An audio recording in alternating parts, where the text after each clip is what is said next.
청취자 여러분 안녕하십니까? 전격 시사 소현정입니다. 이재명 정부 첫 국감이 오늘 개막됩니다. 특히 여야의 뜨거운 대치가 예상되는 국회 법사위, 더불어민주당 서영교 의원과 함께 말씀 나눠보고요. 이어지는 3부에선 품격 토론이 준비돼 있습니다. 홍익표 전 더불어민주당 원내대표, 김성태 전 국민의힘 원내대표와 함께 주요 정치 현안들 짚어보겠습니다. 전격 시사는 유튜브로도 실시간 방송됩니다. 10월 13일 월요일 전격 시사 출발합니다.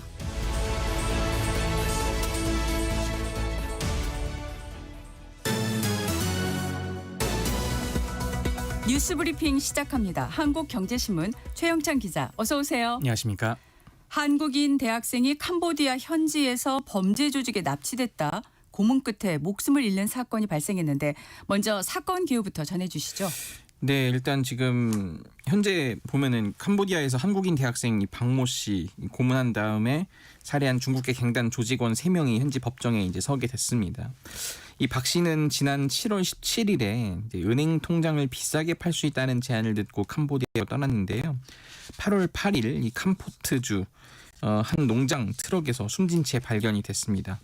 이 사인은 고문에 의한 심장마비였는데요. 이 경찰은 이달 중에 캄보디아 당국과 박 씨에 대한 공동 부검을 추진하기로 했습니다. 근데 이 박 씨 외에도 이 캄보디아 시아누크빌 호텔에 감금됐던 한국인 2명이 이 160여일 만인 이달 초 구출되는 일도 있었습니다. 이들은 IT 관련 일자리를 소개한다는 온라인 광고를 보고 이 캄보디아에 입국했던 것으로 알려졌는데요. 이와 관련해서 지금 외교부는 그제 이 순수한 취업 사기 피해자 외에도 이 온라인 스캠, 이른바 사기죠. 사기라는 사실을 알면서도 가담하는 좀 사례가 있다. 이 자발적 가담자는 잠재적인 보이스피싱 가해자로 또 될 수 있기 때문에 주의할 것을 당부했습니다. 보도를 보면 캄보디아 경찰이 소극적으로 대응한다는 내용이 있는데 결국 우리 경찰이 현지에 경찰관을 파견해 캄보디아 경찰과 협조 체계를 구축하는 이른바 코리안 데스크 설치를 추진하기로 했다고요? 그렇습니다. 아무래도 이제 캄보디아 당국이 사실 뭐 우리랑 비교했을 때 상대적으로 좀 이렇게 이른바 부패 공무원이 많다 뭐 이런 좀 얘기가 있습니다. 이런 것 때문에 좀 협조가 좀 미진하다 이런 비판이 계속 나오고 있었거든요. 이재명 대통령도 총력 대응하라 이렇게 지시했기 때문에 지금 코리안 데스크라고 하죠. 해외 경찰에 직접 파견 나가서 우리 국민을 대상으로 한 범죄를 전담하는 경찰관, 이 대사관을 거치지 않고 현지 경찰과 직접 소통하는 만큼 주요 사건에 대한 정보 공유와 이제 합동 수사가 좀 용이한 편인데 이제 이거를 설치를 추진하기로 한 겁니다. 지금 캄보디아 내에서 한국인 납치 신고가 최근에 폭발적으로 늘었습니다. 올해 1월에서 8월까지만 해도 330건에 이르는 상황인데요. 그럼에도 캄보디아 현지 대사관에는 사건 사고를 담당하는 우리 경찰 인력 딱 3명 정도 있습니다. 이마저도 작년과 올해 지금 인력이 충원된 건데요. 우리 국민을 노리는 국제범죄에 대응하기에는 턱없이 부족한 수준이다 이런 지적이 나오고 있습니다. 경찰청은 오는 23일 서울에서 캄보디아 경찰과 양자회담을 열고 코리안 데스크 설치 및 수사 공조를 위한 경찰관 파견을 논의한다고 밝혔습니다. 경찰청은 또 캄보디아 내 범죄 조직이 다국적 범죄자로 구성된 점을 고려해서 인터폴 참여 협의체를 만드는 등 이 국제 공조를 강화할 방침입니다. 이번 주에 또 관심을 많이 받는 뉴스가 부동산 대책 소식인데 6.27, 9.7 대책에 이어서 이재명 정부 세 번째 부동산 대책이 이번 주에 발표된다고요? 그렇습니다. 지금 더불어민주당과 정부, 대통령실 고위 관계자가 어제 삼청동 총리공관에서 이 고위 당정 협의회를 열어서 이 같은 이제 방침을 밝혔습니다. 핵심 의제가 이제 부동산 대책이었는데요. 이 박수현 민주당 수석 대변인이 회의 후 브리핑에서 서울과 경기 일부 지역 주택 시장 이 안정을 위한 근본적이고 종합적인 대책이 필요하다는데 좀 공감대를 형성했다고 했습니다. 이번 주 적절한 시간에 발표할 것으로 정했다고 했는데요. 이재명 정부는 지난 6월 주택담보대출을 6억으로 제한하는 내용을 담은 6.27 대출 규제를 발표했죠. 오는 2030년까지 공공 중심으로 수도권에 13만 가구를 공급하겠다는 이 9.7 대책도 내놨지만 좀 시장에서 먹혀들지 않고 있습니다. 구체적인 대책에 대한 언급이 있었을까요? 일단은 지금 시점만 이번 주라고 공개가 됐고요. 더 구체적인 내용은 좀 발표하진 않았습니다. 다만 시장에서는 규제를 더 강화할 것이라는 전망이 나오고 있는데요. 투기 과열 지구나 조정 대상 지역 같은 이 규제 지역을 넓히는 안이 좀 거론되고 있습니다. 규제 지역으로 지정되면 이 담보 인정 비율 LTV라고 하죠. 이 기존 70%에서 40%로 제한되고요. 분양권 전매 제한, 청약 조건 강화, 다주택자 취득세, 이 양도소득세 강화 등도 적용됩니다. 이 대출의 경우 현재 6억 원인 주택담보대출을 4억까지 축소하거나 이 전세 전책 대출을 총부채 원리금 상환 비율 이 DSR에 포함하는 방안이 검토되는 것으로 전해졌습니다. 네. 오늘부터 이재명 정부 첫 국정감사가 시작됩니다. 여야 모두 총력전 예고하고 있죠. 그렇습니다. 지금 민주당은 내란 잔재 청산 이렇게 이거를 들고 나왔는데요. 당장 오늘 법제사법위부터 주목을 받고 있습니다. 민주당은 오늘 국회에서 대법원 국감을 하고 오는 모레에는 이 대법원이 현장 검증에 나서는데요. 그러니까 일반적인 대법원 국감에서는 이 법원 행정처장이 사법부 대표로 이제 국감 현장에 나옵니다. 이 대법원장은 법사위원장의 양해를 구해서 국감 출석 직후 곧바로 이석을 하고 법원 행정처장이 답변한 게 관례인데요. 하지만 민주당은 이번에 이석을 불허하고 조희대 대법원장을 상대로 대선 개입 의혹 관련 질의를 하겠다는 방침입니다. 만약에 대법원장이 나오지 않으면 그 국회 차원의 이제 동행명령이라고 하죠. 이런 것도 좀 불사한다 이렇게 예고를 했습니다. 반면 국민의힘은 이재명 정부 무능과 실정에 대한 책임을 묻겠다고 했습니다. 이재명 정권이 외면한 민생을 세심하게 챙기겠다고도 했고요. 지금 뜨거운 감자죠. 이 김현지 대통령실 제1부속실장 국감 증인 채택도 계속 논란인데 이거는 오는 15일 국회 운영위 전체회의에서 최종 결정됩니다. 네. 김건희 특검의 조사를 받다 숨진 양평군 공무원 사건을 두고 여야 공방이 거세지고 있습니다. 예, 국민의힘은 어제 이제 기자 간담회를 열고 김건희 특검의 조사를 받은 뒤 숨진 채 발견된 경기도 양평군 공무원 관련해 공세를 폈습니다. 해당 공무원은 김건희 여사 개입 의혹이 있는 양평 공흥지구 개발과 관련해 지난 2일에 특검 조사를 받았고요. 10일 오전 자택에서 숨진 채 발견됐습니다. 국민의힘은 고인이 남긴 자필 메모를 거론하면서 이 민중기 특검, 김건희 특검팀이죠. 결론을 정해놓고 증언을 꿰맞추는 수사로 왜곡된 진술을 강요했다고 주장했습니다. 국민의힘은 또 특검팀이 지난 7월 이 출산한 국토교통부 사무관이 있던 산후조리원까지 압수수색했다는 제보가 있다면서 수사의 탈을 쓴 만행이자 폭력이라고도 주장했습니다. 그러면서 폭력 수사 의혹의 진실을 밝혀야 한다며 민중기 특검에 대한 특검법을 발의하겠다고 밝혔습니다. 민주당은 해당 공무원의 안타까운 죽음을 정치에 끌어들여 특검 수사를 흔들려고 한다고 국민의힘을 강하게 비판했습니다. 네. 이재명 대통령이 세관 마약 수사 외압 의혹을 수사하는 검경 합동수사팀에 성역 없이 독자적으로 엄정 수사해라. 이렇게 지시했네요. 예, 대통령실이 어제 언론 공지를 통해서 이 대통령이 이 서울 동부지검에 설치된 세관 마약 수사 외압 의혹 검경 합동수사팀의 수사와 관련해 더욱 철저한 수사를 당부했다고 했습니다. 특히 지금 의혹을 최초로 제기한 백혜룡 경정이 있는데 합동수사팀에 파견하라고 지시를 했고요. 합동수사팀을 이끌고 있는 임은정 서울 동부지검장에게 실체적 진실을 철저히 밝히라고 주문했습니다. 이 백경정은 서울 영등포 경찰서 형사과장에 재직 중이던 2023년 1월 이 말레이시아 마약 조직의 필로폰 밀수 사건을 수사했는데요. 그 과정에서 이 인천 세관 공무원들이 연루됐다는 진술을 확보해서 수사를 확대했다가 경찰 윗선으로부터 외압을 받았다는 의혹을 최초로 제기한 인물입니다.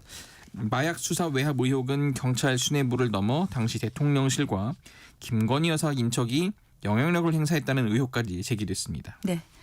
중국의 히토류 수출 통제 강화에 미국이 100% 보복 관세 부과 방침을 밝히면서 미중 간 긴장이 고조되고 있습니다. 중국 정부가 이제 그제 미국의 보복에 상응하는 조치를 예고했습니다. 미국이 이 100% 추가 관세의 이유로 든 히토류 수출 통제에 대해서 이 중국은 수출 체계를 완비한 정상적 행위일 뿐이라고 반박을 한 건데요. 이 중국 상무부는 게시글을 통해 미국이 관세 카드와 함께 꺼낸 핵심 소프트웨어 수출 통제 등은 전형적인 이중잣대라고 비난했습니다. 미국이 반도체 칩과 설비 등 수많은 중국산 상품을 겨냥해 일방적 확대 관할을 펴왔다는 주장인 겁니다. 미국의 수출 통제 리스트에 중국산 물자는 3,000건 넘게 올라와 있지만 중국 측엔 900여 건만 포함됐다고 지적을 했습니다. 네.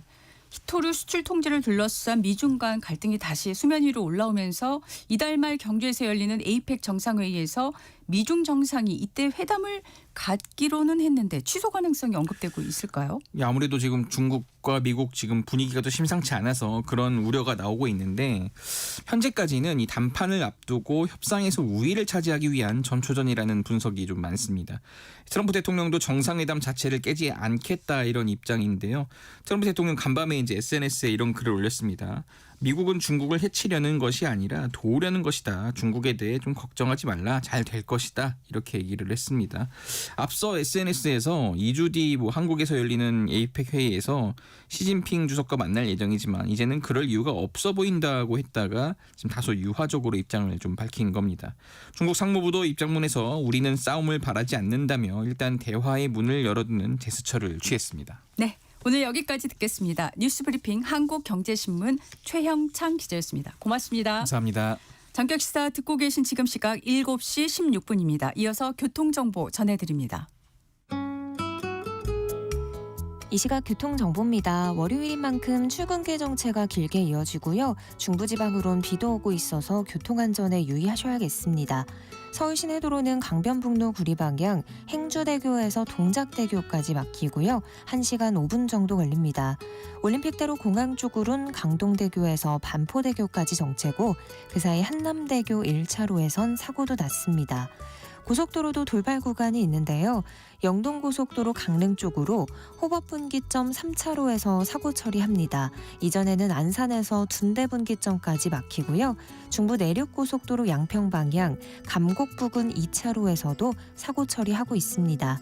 경부고속도로 서울 가는 길 기흥에서 신갈분기점까지 막히고요. 서울요금소 부근 갓길에서도 사고 처리하고 있습니다.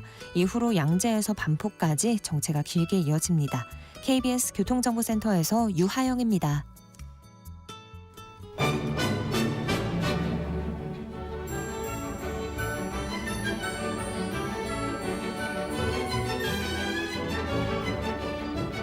실시간 증시 현황과 전망을 발빠르게 전해드립니다. 이 시각 증시 따라잡기 채슬리 투자자문 조재환 팀장 전화 연결합니다. 안녕하세요. 안녕하세요. 네, 미국 증시부터 보겠습니다. 현지 시간 일요일인데요. 지난주 미국 시장 어떤 흐름을 보였을까요? 지난주 미국 시장은 매일같이 신고가를 기록하다가 마지막 영업일에 지난 한 달치 상승분을 되돌리는 폭락이 나왔습니다. 원인은 트럼프 대통령의 대중국 관세 인상 발언이었습니다. 지난 4월 첫 관세 발언으로 시장이 충격을 받고 이제는 관세에 대해 시장이 어느 정도 적응을 한 모습이었는데요. 또다시 시장의 예상을 뛰어넘는 트럼프의 발언으로 폭락을 한 상황입니다. 투자자들은 주식과 원유, 가상화폐를 팔고 안전자산인 미 국채와 금으로 몰렸습니다. 대형주 위주의 S&P 500은 2.7% 하락했습니다. 4월 이후 가장 큰 낙폭을 보이면서 6,552포인트를 기록했습니다. 기술주 위주의 나스닥은 3.6% 급락했습니다. 나스닥에서만 우리 돈 1,100조 원의 시총이 사라지면서 22,204포인트로 마감했습니다. 네, 나스닥에서면 무려 1,100조를 증발시킨 트럼프 대통령의 발언 내용 구체적으로 좀 설명해 주시죠. 트럼프 대통령의 발언은 중국 상무부의 히토류 수출 통제 조치 발표에 이어서 나왔습니다. 중국산 상품에 대한 대규모 관세 인상을 검토 중이라는 글을 올린 겁니다. 최근 미국과 중국이 기술이나 소재의 흐름을 제한하려는 조치를 서로 주고받는 상황이었기 때문에 이번 트럼프 대통령의 발언에 대해서 시장은 미중 무역 전쟁이 다시 시작된 것으로 인식했습니다. 4월에 트럼프 대통령으로 인해서 예측 불가능한 정치적 리스크를 경험했던 시장은 다시 한번 최악의 시나리오를 가격에 반영하며 기술주 위주로 폭락을 했습니다. 잘 나가던 미국 증시에 다시 불붙은 미중 관세 전쟁이 찬물을 끼얹은 셈인데 중국 대응이 궁금합니다. 중국 외교부가 성명을 냈죠. 히토류 수출 통제는 지정학적 불안정성 속에서 중국의 이익을 보호하기 위한 정당한 조치라는 것을 강조했습니다. 이번 조치가 수출 금지가 아니기 때문에 전 세계 민간 공급망에 미치는 영향은 제한적일 것이라고도 이야기했습니다. 즉 민간 목적의 합법적 사용에 대해서는 수출 허가가 승인되지만 군사용 목적에는 수출 제한이 적용될 것이라고 합니다. 중국 외교부가 성명을 낸 이후로도 미중 양국에서 계속 입장 표명들이 있었네요. 제이디 벤스 미국 부통령은 폭스뉴스와의 인터뷰에서 트럼프 대통령은 중국과의 문제를 두고 합리적인 협상을 할 의지가 있다고 밝히기도 했습니다. 그리고 이러한 부통령의 발언 뒤에 트럼프 대통령이 다시 SNS에 다음과 같은 글을 올렸습니다. 중국에 대해 걱정하지 말기를 바란다. 모든 것이 잘 될 것이다. 매우 존경받는 시 주석은 단지 나쁜 순간을 겪었을 뿐이다. 시 주석은 자신의 나라에 대공황이 오기를 원하지 않고 저도 마찬가지입니다. 미국은 중국을 돕고 싶어하며 해치고 싶지 않습니다. 트럼프 대통령은 이렇게 미국 시장의 폭락 이후에 다시 태도를 바꾸는 모습을 보이기도 했습니다. 네. 이런 변동성의 불안 심리까지 겹치면서 미국 증시에 큰 영향을 준 것으로 보이는데 앞으로 미국 증시 어떻게 될까요? 투자자들이 다시 돌아올 가능성이 높다고 보는 시각이 지배적입니다. 미국과 중국 두 나라의 성명 이후 양국 모두 협상의 여지를 남겨두는 발언들을 계속 쏟아내고 있는 상황이고요. 시장에서는 트럼프의 대중국 100% 관세가 실제로 시행될 가능성이 매우 낮을 것이라는 분석이 나오기도 했습니다.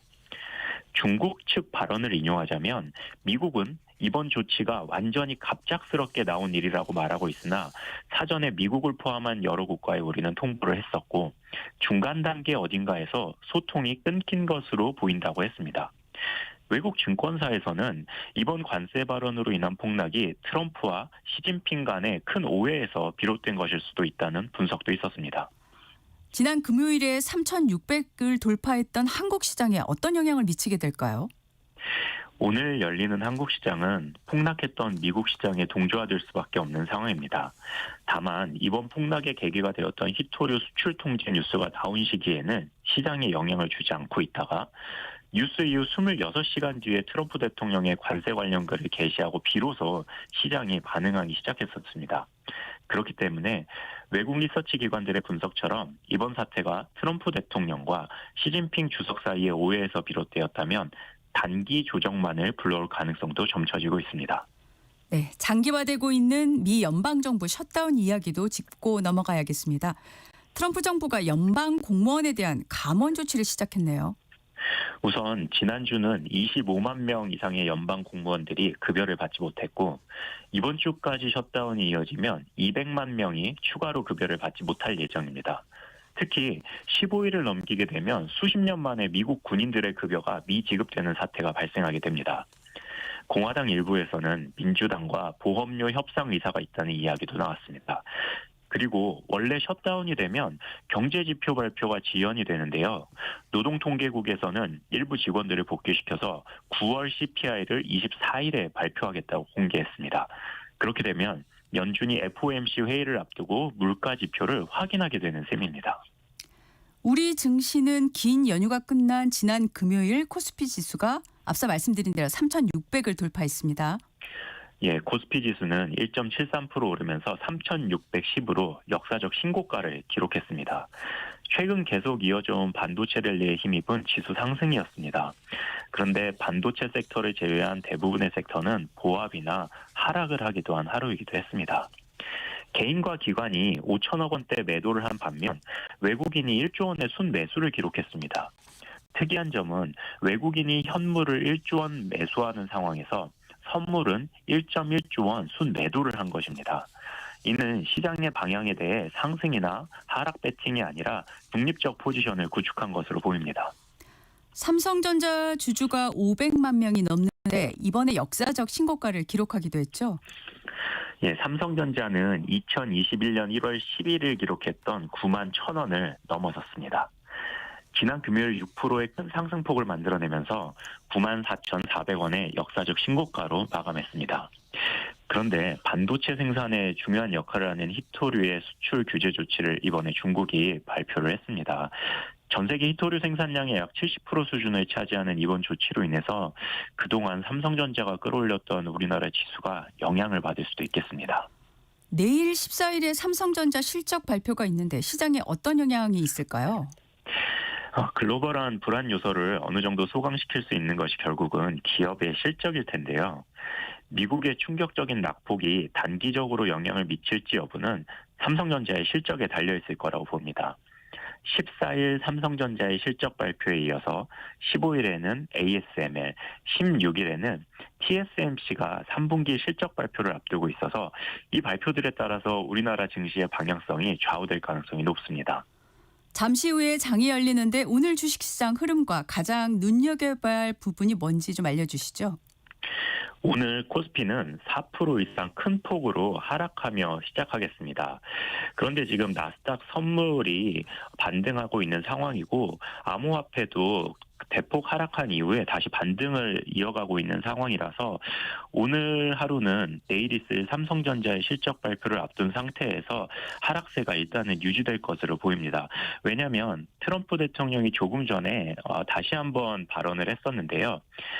우리는 중국과 화해를 할 의지가 있지만 11월 1일 트럼프 대통령의 관세는 유지가 될 것이다. 그렇지만 11월 1일은 영원처럼 멀게 느껴지기도 한다라는 발언을 했습니다. 그래서 트럼프 대통령과 중국 간의 이 미중 분쟁은 아직까지 우리 시장에 좀 영향을 미칠 것으로 보이고요.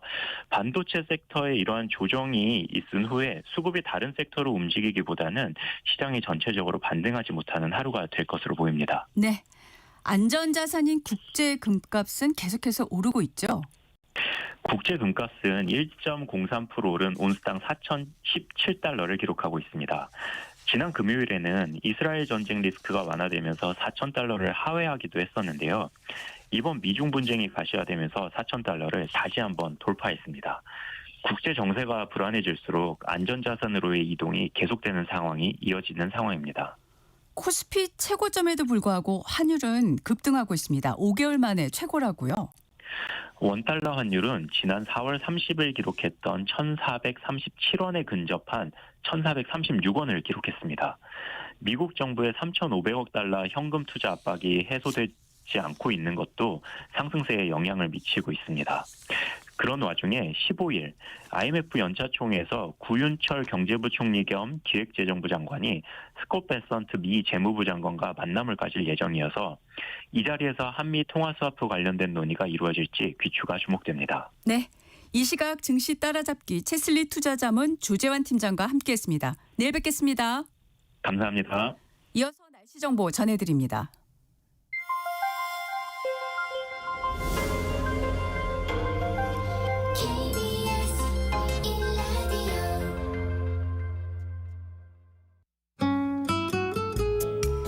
오늘의 날씨 이설아 기상캐스터와 함께합니다. 어서 오십시오. 네, 안녕하세요. 가을 장마란 말까지 오늘 아침에 주고받았는데 네. 비가 정말 자주 오고 있습니다. 네. 지금도 비가 오는 곳이 있죠? 네, 지금은 수도권과 강원도, 충청도 등 중부지방에 비가 오고 있습니다. 오전에는 전북에, 오후에는 전남과 경남 지역으로 비가 점차 확대되겠습니다. 내일은 전국 대부분 지역에 비가 올 것으로 보입니다.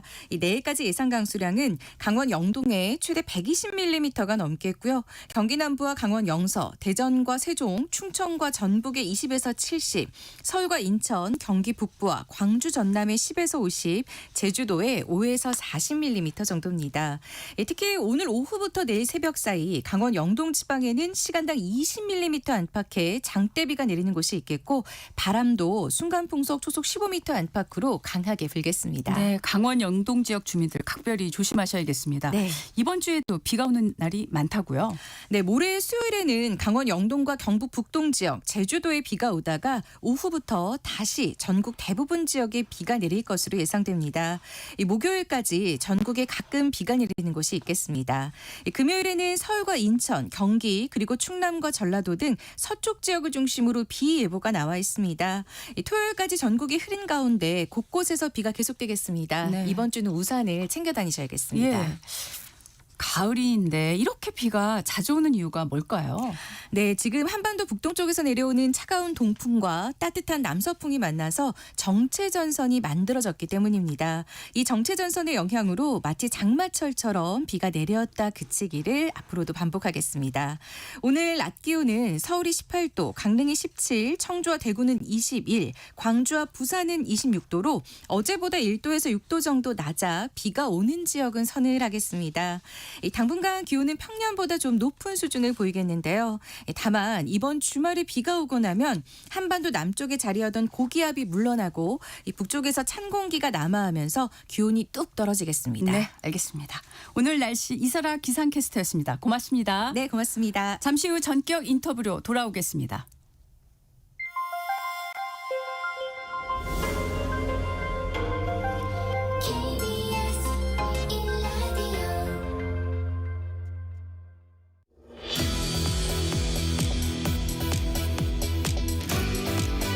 이재명 정부의 첫 국정감사가 오늘부터 시작됩니다.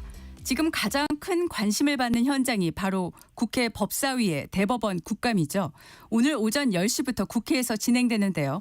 국회 법사위 소속 서영교 더불어민주당 의원과 말씀 나눠보겠습니다. 의원님 나와 계시죠? 예, 안녕하세요. 서영교입니다. 네, 안녕하십니까? 네. 가장 큰 관심 사안부터 질문하겠습니다. 예. 민주당에서 조희대 대법원장이 국정감사 시작과 끝에 나와 인사말만 하고 증인 신분으로 질문에 답변하지 않았던 관례를 이번에는 인정하지 않겠다고 하셨는데요. 오늘 이대로 국감 진행하시는 건가요? 그렇습니다. 조희대 대법원장은 국감에 출석해야 합니다. 국감에 출석하는 건 대한민국의 공무원의 기본 의무입니다. 기본 의무를 이행하지 않으려고 한다는 것은 뭔가 숨기려고 하는 게 있는 것이고 특권이고 그리고 모든 국민에게 평등하다고 하는 헌법 위반입니다. 국회에 나와서 자신이 했던 일들에 대해서 이야기해야 합니다. 대한민국에 있을 수 없었던 불법 비상계엄이 있었습니다. 그 불법 비상계엄 한 날 대법원에서도 긴급하게 회의를 했습니다. 그 회의를 왜 했으며 무엇을 했는지에 대해서도 국민들은 묻고 싶어 합니다. 그것에 대해서 가장 수장인 대법원장이 나와서 이야기해야 합니다. 그리고 5월 1일 이재명 대통령 후보 자격을 박탈하려고 하는 사법 쿠데타 의혹이 있습니다. 도대체 어떻게 해서 그렇게 아주 짧은 시간 내에 이재명 대통령 후보에 대해서 2심에서 무죄가 났음에도 불구하고 파기환송시켜서 5월 15일 날 후보 고법 공판기일을 잡았는데요. 그때 유죄가 나면 더불어민주당의 대통령 후보가 없어집니다. 이런 의도를 가진 파기환송에 대해서 국민들이 묻고자 합니다. 이것을 주도한 대법원장이 나와서 답변하지 않는다면 그 대법원장 자격 없는 거다. 이렇게 말씀드리고 오늘은 대법원장이 국회에서 국회의원들의 질의에 답변해야 합니다. 그렇지 않다면 뭔가 무서워서 도망가는 것이고 기관장의 모습이 아니고 사법부의 독립을 만들어낼 수 없는 상황이다. 이렇게 말씀드립니다. 네. 오늘 아침에 한 조간 보도에 따르면 조희대 대법원장이 관례대로 인사말을 한 후에 퇴장하겠다는 입장을 세운 것으로 파악됐다. 이런 보도가 있었습니다. 만약 이런 방식으로 조 대법원장이 국감에 응할 경우 어떻게 대응하실 생각이십니까? 감사원장도 나와서 답변합니다. 국회법 121조에 의하면 감사원장, 헌법재판소장, 대법원장 모두 나와야 하고요. 특히나 국정감사에 나와야 하고요. 과거 국정감사에 대법원장이 나왔던 사례가 여러 번 있습니다. 그럼에도 불구하고 인사말만 하고 퇴정한다? 그렇다면 국회법 위반입니다. 여론의 문매를 맞을 것이고 조희대 대법원장만 특권을 누르느냐 무엇인가 구린 게 있느냐라고 엄청난 비판을 받게 될 것이며 그것이 현실이라고 봅니다. 국회법에는 출석해야 할 의무가 국회에서의 증언 감정에 관한 법률로 2조에 출석해야 할 의무가 있고요. 6조에는 출석하지 않을 경우에 동행명령장이 발부될 수 있습니다. 그리고 국회법 12조 증언 감정에 관한 법률 12조에는 이에 대해서 처벌의 규정이 있다는 말씀을 드리겠습니다. 네. 나와야 합니다. 나와서 답변해야 하는 거 아닐까요? 대통령도 답변하고 모두 다 답변하는 세상입니다. 그런데 그렇게 엄청난 문제를 일으켜놓고 답변하지 않는다? 지기현이라고 하는 판사는 윤석열 내란범을 구속 취소시켰습니다. 그리고 룸살롱 의혹이 제기되어 있습니다. 그런데 지기현이라고 하는 판사에 대해서 제대로 조사도 하지 않고 그리고 공수처의 수사에도 응하지 않고 있다면 아니 그들만 특권의 세상입니까? 꼭 나와야 한다 이렇게 말씀드리겠습니다. 네. 의원님, 그 방금 언급하신 지기현 부장판사는 불출석 사유서를 냈다고 지금 보도가 나왔습니다. 그렇습니다. 네. 혹시 조 대법원장의 경우 불출석 사유를 냈다는 등의 어떤 반응이 있었을까요? 조 대법원장은 불출석 사유서를 내지 않았습니다. 저희가 불출석 사유서는 다 받았고요. 조희대 대법원장 불출석 사유서를 내지 않았습니다. 불출석 사유서를 내지 않았기 때문에 출석해야 합니다. 그래서 국민이 보는 앞에서 국회 방송 등 언론 등을 통해서 모두 다 생생하게 답변해야만 합니다. 치기현 부장판사도 불출석 사유서를 냈지만 그 불출석 사유서가 정당한지 저희가 판단해야 합니다. 제가 볼 때는 절대 정당하지 않습니다. 이 불출석 사유서를 냈다고 한다고 한들 국회에 출석해야 하는 그 의무가 없어지는 것이 아닙니다. 이에 대해서는 저희들이 검토해서 법적 조치 등 강구하게 될 것입니다. 네.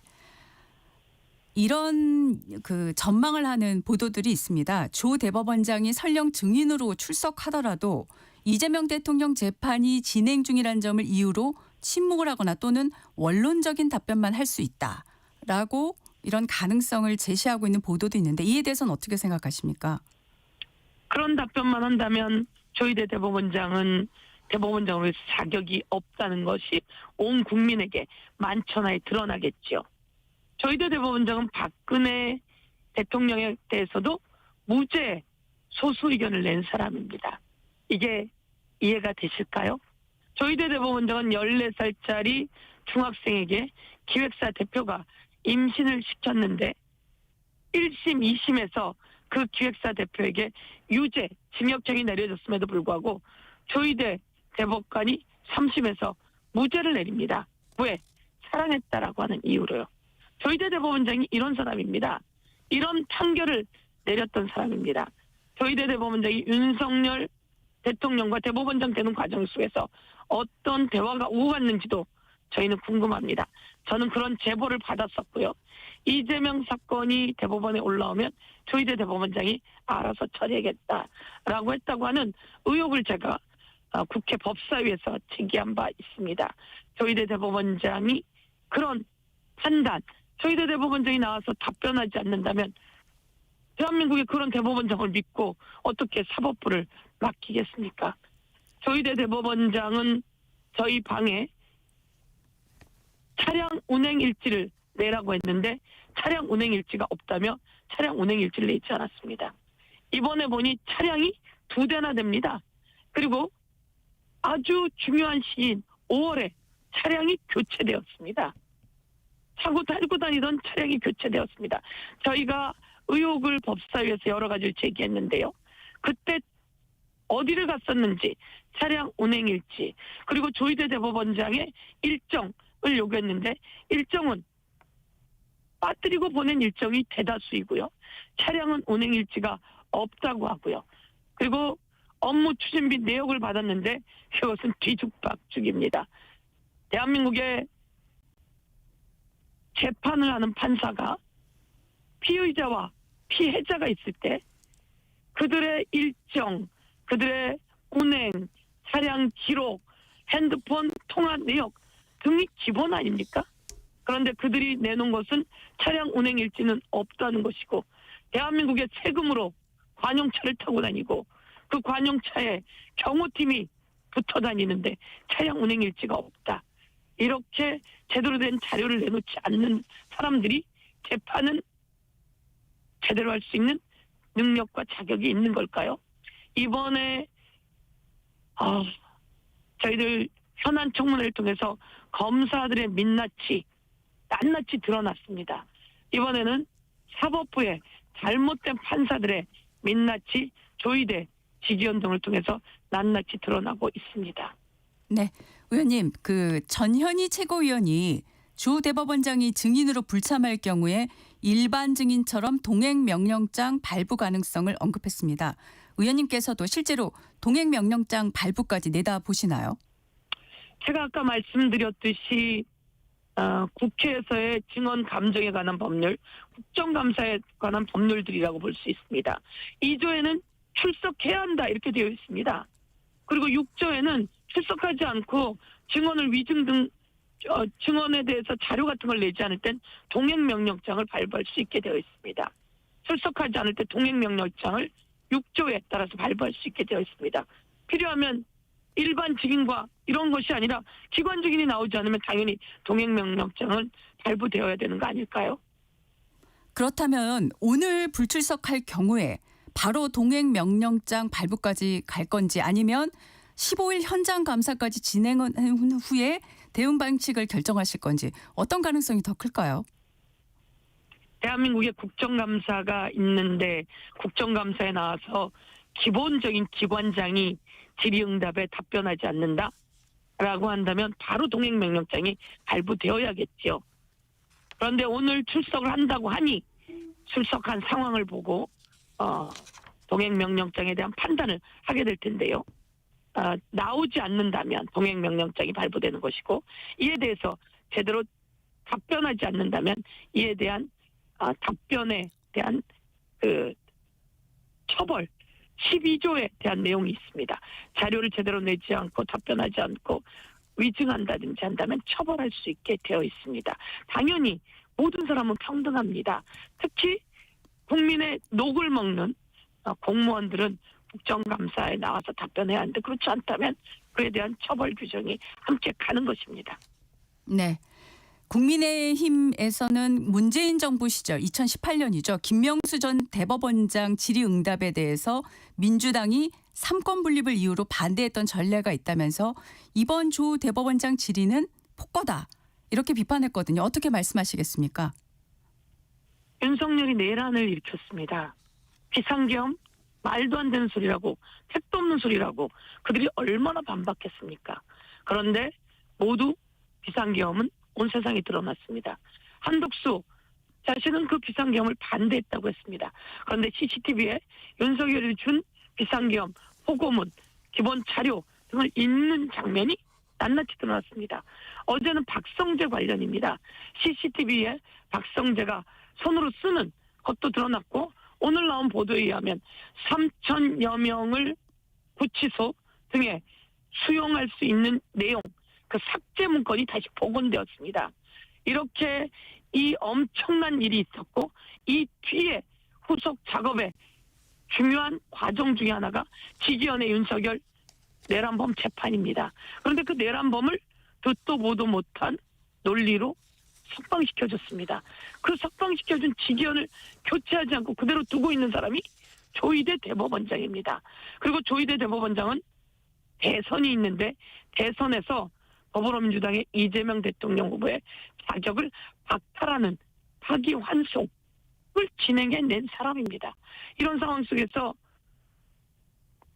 대통령도 감옥에 가 있는 그리고 온 세상에 그 불법 비상계엄에 관한 연장의 이야기들이 다 드러나고 있는데 이 내용이 잠재워질 수 있을까요? 이것에 대한 의혹을 제기하면서 나와서 답변하라고 하는데 답변하지 않는다면 저는 온 세상의 진실은 곧 드러날 것이고 이에 대한 법적 조치도 갈 수밖에 없을 것이다 이렇게 생각하고 이것을 사법부의 독립을 위해서 국민의힘이 사법부의 독립을 얘기하는데 사법부의 독립을 위해서도 조희대 나와서 답변해야 하고요. 지기현 재판부는 교체되어야 합니다. 법원 내부에서 조희대 대법원장이 그리고 지기현 재판부가 사법부의 독립을 져야 하는 가장 중요한 존재라고 지적하고 있다는 말씀도 드리고 싶습니다. 네. 지금 많이들 또 언급이 되는 부분이 위원님께서 조희대 한덕수 회동설을 이제 제기를 한 이후에 지금 고소 고발전으로 이어지고 있습니다. 일단 이 법적 공방이 어떻게 현재 진행 중인지 좀 궁금하고요. 앞으로 전개가 어떻게 될 것으로 예상하시는지 말씀 부탁드리겠습니다. 예. 조희대 대법원장은 취임할 때 이재명은 대통령 후보가 될 수 없다. 이재명 사건이 대법원에 올라오면 알아서 처리한다. 라고 하고 대법원장이 되었다. 라고 하는 제보를 제가 받았습니다. 이런 내용 낱말은 새가 듣고 반말은 쥐가 듣습니다. 아니 땐 굴뚝에 연기 나겠습니까? 그런데 그런 제보와 딱 떨어지게 조희대 대법원장은 단 이틀 만에 7만 페이지의 기록을 제대로 읽었는지 의문을 제기하지 않을 수 없는 단 이틀 만에 대법관들의 표결을 통해서 이재명이 2심에서 무죄가 난 사건입니다. 그걸 대법원에서 파기환송시키려면 작은 사건에부터 적용을 해야 됩니다. 이 대선을 앞두고 있는 대선 후보의 사건을 단 이틀 만에 표결을 붙이는 일이 있을 수 있을까요? 그래서 이 부분에 대해서 제가 제보받았던 것과 똑같은 현실이 일어났습니다. 그리고 그 이후에 4인 해동설에 관한 제보도 들어왔습니다. 한덕수는 4월 30일 날 대통령 후보로 나가겠다고 엠바고를 걸고 언론에 보도를 합니다. 5월 1일 파기환송이 납니다. 그 5월 1일 4시에 대통령 권한대행직을 사직합니다. 그리고 국민의힘에서는 김문수 후보하고 후보를 교체하려고 하는 정말 회개망측한 일들이 생깁니다. 이런 과정 속에서 조희대 한덕수, 조희대와 국민의힘 권영세, 권성동, 한덕수와 권영세, 권성동, 윤석열 등 도대체 어떤 일이 있었는지 국민은 궁금하지 않을 수가 없습니다. 그런 과정 속에서 정상명, 김충식에 관한 이야기도 같이 나왔습니다. 이 부분은 특검이 수사해야 합니다. 특검, 공수처 등에 다 법적 조치되어 있습니다. 이 부분을 어제 마약 수사 대통령이 또 지시했습니다. 이것에 대해서 특검이 수사해야 합니다. 그런데 제가 이런 내용을 법사위에서 질의했는데 그것은 너무나 국회의원으로서 해야 될 내용입니다. 법사위에서 질의. 그럼에도 불구하고 그런 녹취 등을 제가 최혁진 국회의원 등으로부터도 받았는데 또 다른 의원으로부터도 제보 받은 겁니다. 그런데 그것을 AI라는 둥, 가짜라는 둥 해서 제가 모두 다 법적 조치했습니다. 나경원, 송언석, 유상범 그리고 또 언론사에 대해서도 국회의원이 해야 할 일, 내란을 잡아 나가는 일을 방해하고 있는 것에 대해서 법적 조치했고요. 이에 대해서는 아마 철저한 수사가 이루어질 것이고 모든 것이 낱낱이 밝혀질 것이다 이렇게 생각합니다. 네. 15일 모레 대법원 현장 국감이 있는데 이 현장 국감에서는 어떤 부분을 주로 집중적으로 검증하실 생각이신가요? 예. 이재명 당시 대표에 대한 2심에 무죄 나온 기록이 대법원에 올라간 것은 7만 페이지입니다. 7만 페이지면 200페이지짜리 책 350권입니다. 무죄를 유죄로 바꾸려면 최소한 기록은 봐야 되지 않을까요? 200페이지짜리 350권을 이틀 아니 만 하루만입니다. 대법관들이 읽지 않았습니다. 처음엔 읽은 것처럼 얘기했다가 나중엔 전산 기록으로 봤다고 합니다. 그럼 로그인 기록 달라고 했습니다. 가지고 오지 않았습니다. 로그인 기록, 전산 기록, 그리고 프린트 기록 전체 다 저희들이 요구하고 있습니다. 그것을 현장에 가서 볼 예정입니다. 보지 않고 유죄 파기환송했다면 그것은 대선 개입입니다. 대법관들과 대법원장이 함께 대선에 개입한 것입니다. 이에 대해서 낱낱이 추궁할 것이고요. 아까 말씀드렸듯이 4인 회동 한덕수와 조희대가 만났는지 아니면 누구와 만났는지 혹시 다른 중요한 정치인들과 만났는지 저는 그것에 대해서 지속적으로 의문을 제기하고 의혹을 제기합니다. 이와 관련해서 그러면 차량 운행은 어떻게 됐는지 그리고 조희대 공간에 누가 왔다 갔는지 한덕수 공간에 누가 왔다 갔는지 어느 복집에서 만났는지 등 저는 의혹을 제기하지 않을 수 없습니다. 그에 대한 차량 일지와 일정 등을 내놓아야 되는데 내놓고 있지 않습니다. 이에 대해서도 현장에 가서 물을 예정입니다. 그리고 지기현 관련해서는 윤리감사관실인가에서 조사했다고 하는데 제대로 된 조사를 하나도 하지 않았습니다. 이 조사하지 않고 왜 공수처에 가는 자료를 제공하고 있지 않은지 공수처가 3번이나 자료를 요구했다는데 제공하지 않고 그리고 압수수색은 지각해버렸습니다. 법원은 성역입니까? 이에 대해서 현장 국감에서도 낱낱이 묻고 현장 판사들의 목소리, 현장 노조 관계자들의 목소리, 현장에 있는 대법관들의 목소리 듣고 올 예정입니다. 네. 일부 보도에서 대법원장의 입장 변화가 없으면 대법원 현장 국감이 열리는 15일 이후에 4심제, 법관 평가제 등을 담은 사법개혁안을 발표할 거란 보도가 있는데 혹시 이런 가능성이 있을까요? 그것은 답변이 없으면 이런 전제 조건은 아니고요. 네. 예를 들어서 얼마 전에 김신혜 사건이라고 있지 않았습니까? 네네. 아버지를 죽였다고 했는데 이 사람이 1심, 2심, 3심에서 유죄를 받고 재심에서 무죄를 받았습니다. 그게 재심까지 가는데 25년이 걸렸습니다. 이렇게 1심, 2심, 3심 검찰 수사, 경찰 수사에서부터 잘못되어서 억울한 사람도 있습니다. 화성 연쇄 살인범도 그랬고요. 그리고 약촌오거리 살인범도 그랬고요. 이게 서영교 제가 만든 태완이법으로 다시 미제 사건들이 재수사되면서 억울하게 누명 쓴 사람은 재심으로 풀려났고요. 진짜 살인범들이 잡히게 되는데요. 이렇게 1심, 2심, 3심 후 재심도 있지만 여기서 이 요건이 잘못되었고 아주 중요한 증거가 있을 때는 헌법재판소에서 다시 한번 판단해 주십시오라고 하는 것은 다른 나라들에게도 있는 것이고요. 아주 억울한 경우, 뭐 증거들이 다시 나오는 경우, 잘못된 법리인 경우 등에 의해서 그렇게 할 수 있다라고 하는 논의가 되고 있고 이런 것들은 검토되고 있다고 말씀드릴 수 있을 것 같습니다. 그동안 수없이 많은 사람들이 억울한 누명으로 잘못된 수사에 의해서 1, 2, 3심의 잘못된 판단에 의해서 그렇게 쓰러져 갔습니다. 이것을 다시 세우려고 하는 의미로 헌법재판소법에 대한 개정안이 얘기되고 있다고 말씀드릴 수 있을 것 같습니다. 네. 질문은 참 많이 준비되어 있는데 시간이 많지 않아서 네. 내일 법무부 국감이 있는데 김상민 네. 전 검사가 직접 나오겠다고 의원님 의원실에 전달한 걸로 지금 보도가 나왔습니다. 네, 김상민 전 검사가 적극 증언하겠다는 입장으로 보여지는데 어떻게 봐야 될까요? 김상민 검사도 마찬가지로 국회에서 채택한 증인입니다. 증인은 나와야 합니다. 나오지 않는 사람들이 이상한 것이고요. 김상민 검사가 나온다고 한다면 나와서 답변하는 건 너무 당연한 일이고요. 김상민 검사는 증인으로 불려 나오는 것이고요. 질문은 저희들이 하는 것입니다. 제가 김상민 검사 그리고 저희 국회의원의 법사위에서 김상민 검사를 증인으로 채택한 이유는 이런 것입니다. 김건희 부의제로 윤석열의 부인이 김상민 검사를 왜 그 국회의원으로 꽂으려고 했는지 1. 그리고 김상민은 검사 시절에 출판기념회까지 해가면서 공무원으로서의 법 위반까지 해가면서 당연히 국회의원이 될 수 있다고 하는 자신감을 갖고 그렇게 움직인 이유가 무엇인지 그리고 명태균, 김영선에게 김건희가 매간매직합니다.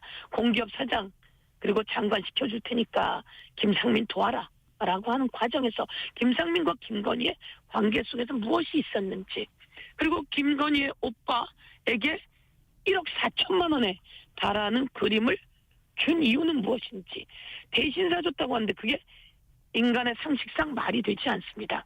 그리고 또 중요한 것은 김상민이 국정원의 대테러센터를 담당하는 책임자로 있으면서 이재명 대통령 당시 대표의 목에 칼을 찌른 그 테러 사건을 노인이 한 일이고 과도이고 아주 경상이다라고 치부해버리고 발표까지 했습니다. 그런데 이에 대해서는 그 배우도 수사하지 않고 그 증거 현장도 물로 씻어버리고 그리고 그 당시에 입었던 이재명 대표가 입었던 옷은 폐기 처리합니다.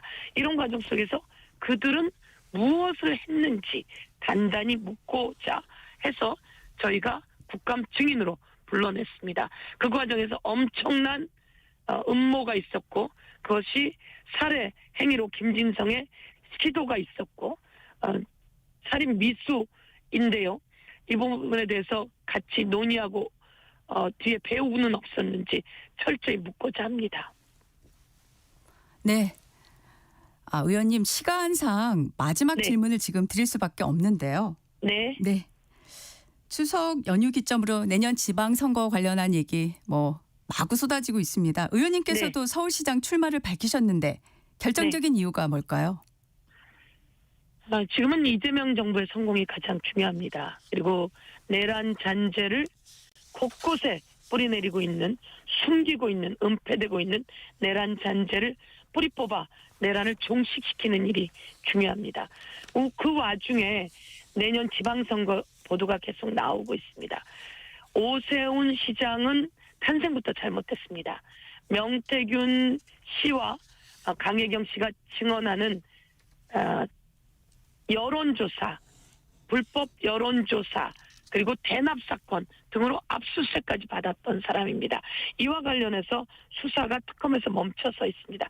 이 수사를 다시 촉발시키고 그리고 오세훈 시장의 탄생부터 잘못되었다는 걸 국민께 알리고 지금 너무나 중요한 것은 국민의 혈세가 오세훈 시장으로 인해서 다 밑빠진 독에 물 붓기처럼 새고 있다는 겁니다. 네. 한강이 너무 중요한데 그 한강에 버스를 만들어 놓고 그 버스가 시민을 태웠는데 서버렸습니다. 이 위험한 상황을 시범명도 하지 않은 오세훈의 실정을 온 세상에 알리고자 합니다. 저희 알겠습니다. 지역에 면목선이라고 하는 지하철이 생깁니다. 1조 원짜리입니다. 그런데 그 1조로 지하철을 제가 만들게 예타를 통과시켰는데 그런데 네, 의원님 1조 원짜리 서울 링을 시간이 만든다고 지금 합니다. 거의 다 돼서요. 네, 오늘 말씀은 예산 낭비 여기까지 듣게.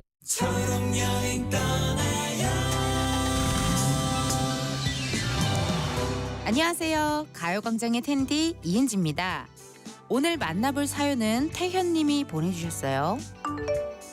명절마다 고향에 가고 싶었지만 척수 장애를 갖고 있어 집에 가는 일조차 쉽지 않았습니다.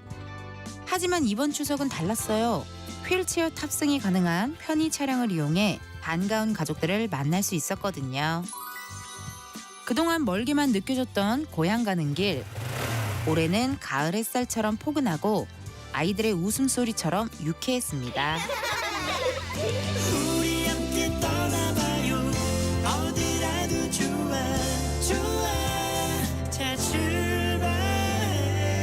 KBS 연중 캠페인 초록여행 떠나요는 장애인의 자유로운 여행을 응원하는 기아와 그린라이트가 함께합니다. 고된 하루의 웃음, 안방 일렬의 감동, 가장 필요할 때 여러분 곁에. 이 모두가 시청자 여러분 덕분에 가능했습니다. 방송법 개정에 따라 2025년 11월부터 수신료는 전기요금과 함께 고지됩니다. 수신료 내역은 전기요금 고지서에서 확인하실 수 있습니다. 수신료 문의는 KBS 수신료 콜센터 1588-1801로 연락 주시기 바랍니다.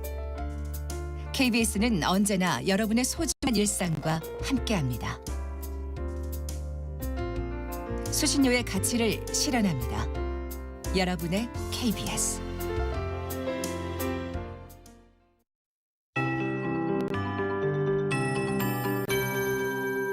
KBS 58분 날씨.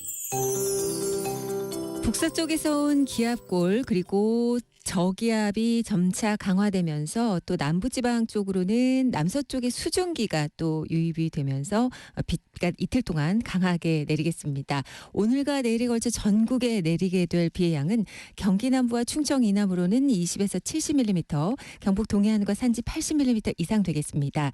서울 및 그 밖의 지역 5에서 50mm, 영동 지방의 예상 강우량이 가장 많습니다. 50에서 120mm 안팎의 여름 폭우 수준입니다. 비 피해 없도록 각별한 주의가 필요하겠습니다. 특히 오늘 오후부터 내일 새벽 사이 영동 지방에는 시간당 10에서 20mm의 매우 강한 강도의 비가 내리겠습니다. 교통 안전에도 유의하셔야겠습니다. 당분간 낮은 구름대가 유입되는 강원 산지에 안개가 짙겠고요. 또 오늘 아침까지는 호남 지방의 안개도 주의하셔야겠습니다. 이 동해안의 바람도 강하겠고요. 동해상의 물결이 3.5m 안팎으로 높겠습니다. 이 당분간 동해안과 제주 해안에 너울도 주의하셔야겠습니다. 오늘 낮 기온이 서울 18도까지 내려갑니다. 대구 21도, 전주 24도 등 27, 8도 선으로 곳곳에 더위가 이어졌던 남부지방 오늘은 선선해지겠습니다. 전체적으로 서늘해지겠고요. 이번 주말 되면 예년 기온을 크게 밑돌면서 쌀쌀해지겠습니다. 지금 서울의 기온은 15.8도입니다. 강혜종입니다.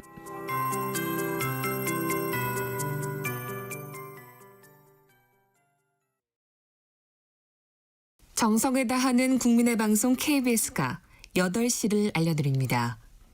AM 711kHz, FM 97.3MHz, KBS 1라디오입니다. HLKA.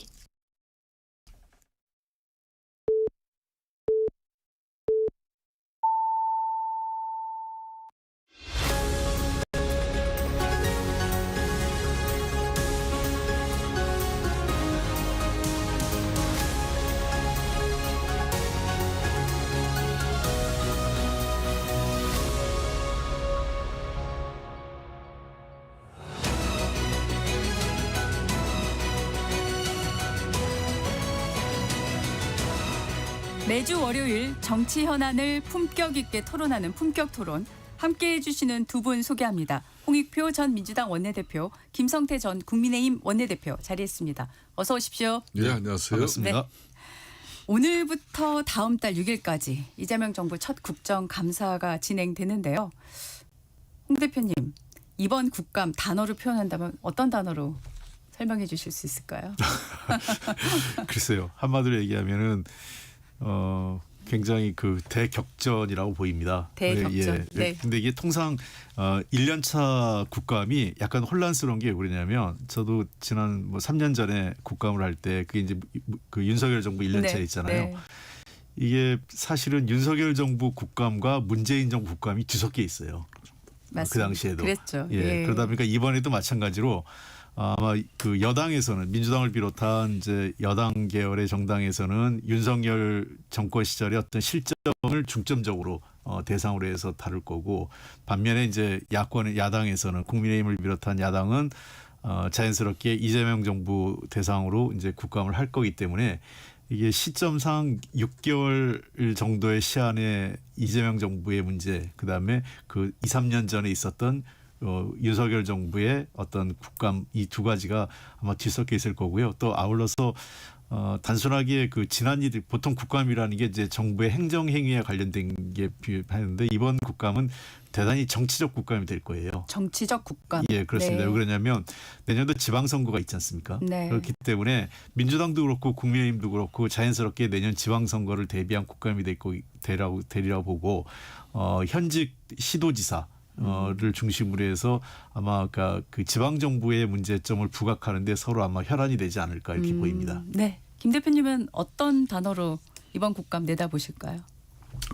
물론 이제 헝가리 총리 오토반이 한 이야기지만은 아마 합법적 선거 독재의 끝장판이 될 것이다. 저는 그렇게 보고 있어요. 네. 왜냐하면은 지금 이제 그동안 이제 이 다수결 민주주의의 이 다수결의 원리나 원칙 이건 항상 존중되어 왔지만은 그건 상당히 절제가 존중을 이뤄낸 거거든요. 그러니까 절제되지 않는 다수결 같은 경우는 대단한 그 폭력이 될 수도 있고 때로는 국가적 재앙, 재난이 될 수도 있는 거예요. 그런 측면에서 이번 이제 특히 국감 같은 경우는 여대 야소 전국에서 또 이 절제되지 않는 그런 의회 입법 권력을 갖다 일방적으로 행사해버리면은 일방 독주가 돼버려요.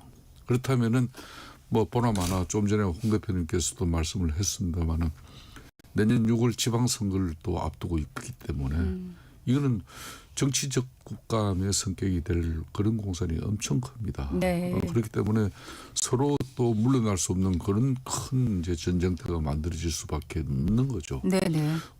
국민들은 이제 1년에 한 번 하는 이 정기국회 국정감사를 통해서 그러니까 윤석열 정부의 또 반도 들여다보고 그동안 또 이재명 정부의 또 한 3분의 1도 이제 또 들여다봐야 되는 그런 사안이거든요. 그런 측면에서 이제 어느 책임 공반도 이제 크게 문제되겠지만은 그동안 이제 특히 상권 분립이 이해받고 있는 그런 측면에서의 당장 이제 오늘부터도 조희대 대법원장이 네. 국회 법사위 또 이제 앞으로 이제 김현지 이제 또 부속실장의 예. 또 그런 원장이 이런 이슈가 아주 집중되어 있는 그런 상인들 입장에서는 각 진영에서 아마 결전의 항전을 갖다가 지금 각오하고 있는 그런 상태인 것 같아요. 이 전쟁터에서나 나올 법한 대격전, 끝장판 이런 단어들이 이미 벌써부터 나오고 있는데 말씀하신 대로 법사위가 지금 가장 주목을 받고 있어요. 앞서 서영교 의원과도 인터뷰를 했을 때 그 조희대 대법원장 출석 여부를 놓고 질문을 좀 많이 할 수밖에 없는 그런 상황이었거든요. 만약에 조희대 대법원장이 불출석을 하면, 만약이란 질문은 별로 좋은 질문은 아니라고 합니다마는 일반 증인처럼 동행 명령을 내리겠다고 전현희 최고위원이 언급을 했기 때문에 이 상황이 어떻게 전개될 걸로 내다보실까요? 홍 대표님 먼저 말씀해 주실까요? 예. 우선 이제 법사위가 이렇게 화제가 되는 것 자체가 이렇게 썩 바람직하지는 않는데 한 가지 먼저 서론처럼 아까 그 첫 번째 질문 연장선상에서 민주당으로서는 상당히 고민스러운 국감이에요. 왜 그러냐면 뭐 내란 종식이라든지 또는 여러 가지 그 윤석열 정부의 의혹이 된 사건들을 파헤치는 국감도 돼야 되겠지만 여당은 지금 야당이 아니라 여당이란 말이에요. 그렇기 때문에 지금 민생이라든지 경제 문제 그리고 한미 통상 문제 이런 문제들에 대해서 실질적으로 성과를 못 내면 지금이야 이렇게 가지만 내년으로 넘어갈수록 도리어 지방선거가 가까워질수록 그러한 민생이나 경제 성적표 또 외교안보 현안에 대한 성적표를 갖고 국민들이 평가할 가능성이 높아지거든요. 그런 측면에서 굉장히 고심스러운 국감이 될 겁니다. 법사위에서 지금 뭐 여러 의견이 있는데 아직 뭐 정확하게 당의 입장이 정해진 것 같지는 않아요. 어떻게 해야 될 거냐. 그러니까 조희대 대법원장의 출석을 일단은 좀 강요하고 증인 채택을 했지만 원래 관행상으로 대법원장이 출석해서 인사말을 하고 퇴장하는 게 일반적이었는데 아예 그 입장조차 하지 않겠다고 하는 거는 제가 보기에는 조희대 대법원장이 그건 잘못하는 거예요. 일단은 관행이 그렇다면 얘기를 하고 설사 법사위에서 그 퇴장을 나가지 못하게 붙잡아 놓는다 하더라도 저는 그런 상황에서 조희대 대법원장이 자기의 그 대법원이나 또는 본인에게 제기되는 문제에 대해서 이제는 답변을 해야 될 시간은 온 것 아니냐는 겁니다. 왜냐하면 법원이 더 이상 성역화될 수는 없고 법원도 국민과 소통해야 됩니다.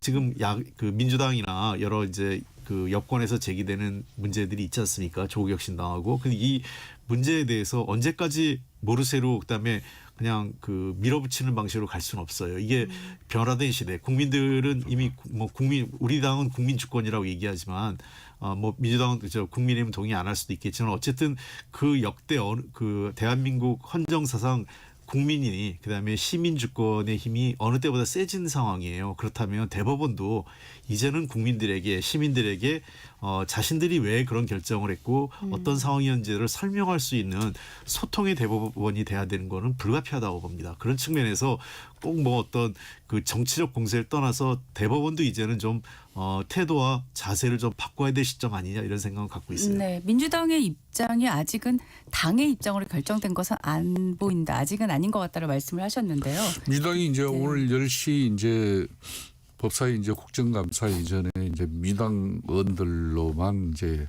그 상임위 이제 그 회의를 개최해가지고 오늘 이제 국감 대처 방안을 갖다가 이제 나름 확정을 한다 그래요. 네. 그러면 조희대 대법원장이 갈래처럼 이렇게 이제 보통 인사말을 하고 그 대신 정인석에는 앉지 않아요. 이제 상임위가 이제 법사위가 이제 본격적으로 진행될 때는. 네. 그 대신 이제 많은 의원들의 그런 법원과 관련한 그런 질의에는 법원 행정처장이 이제 일괄해서 다 답변을 하잖아요. 네. 질의 답변을 다 진행시켜 나가는 건데 그게 이제 오랫동안 국회에서 관행이고 관례입니다. 이게 다른 물론 국회법에는 대법원장 다 이런 분들 와서 이제 국정감사 받게 돼 있죠. 그렇지만은 이제 상권 분립 정신에 의해서 이제 사법부 독립을 갖다 존중한다는 그런 의미에서 지금까지 그런 관례를 유지해 왔는데 그 관례를 이제 허용하지 않고 깨겠다는 거거든요. 그래서 왜 우리가 삼부조인입니까? 행정부의 수반 대통령, 그리고 대의민주주의의 또 입법부의 수장, 국회의장, 사법부의 독립을 상징하는 대법원장. 이런 분들은 다 삼부 요인이잖아요. 그래서 이제 대한민국은 철저하게 헌법 정신이라는 게 상권 분립에 의해서 견제와 균형을 갖추는 그런 정신이 민주주의인데, 그런데 그런 측면에서 제가 아까도 이제 합법적 선거 독재의 끝장판이라고 그랬지만은 헝가리 오르반 정권 같은 경우도 맨 처음 이 사람이 시작한 게 이 2010년부터 2022년까지 집권한 사람인데. 이 사람도 맨 처음 시작한 게 사법부하고 언론이 첫 타깃이었어요. 그래서 당시 헌법재판소 판사를 갖다 11명에서 15명으로 늘려나가는 그런 문제 여러 가지 그런 게 이제 지금 크게 국제사회에서도 그때 많은 논란이 됐습니다만은 지금 대한민국도 너무나 비슷한 어떤 그런 상황으로 지금 흘러가고 있기 때문에 네.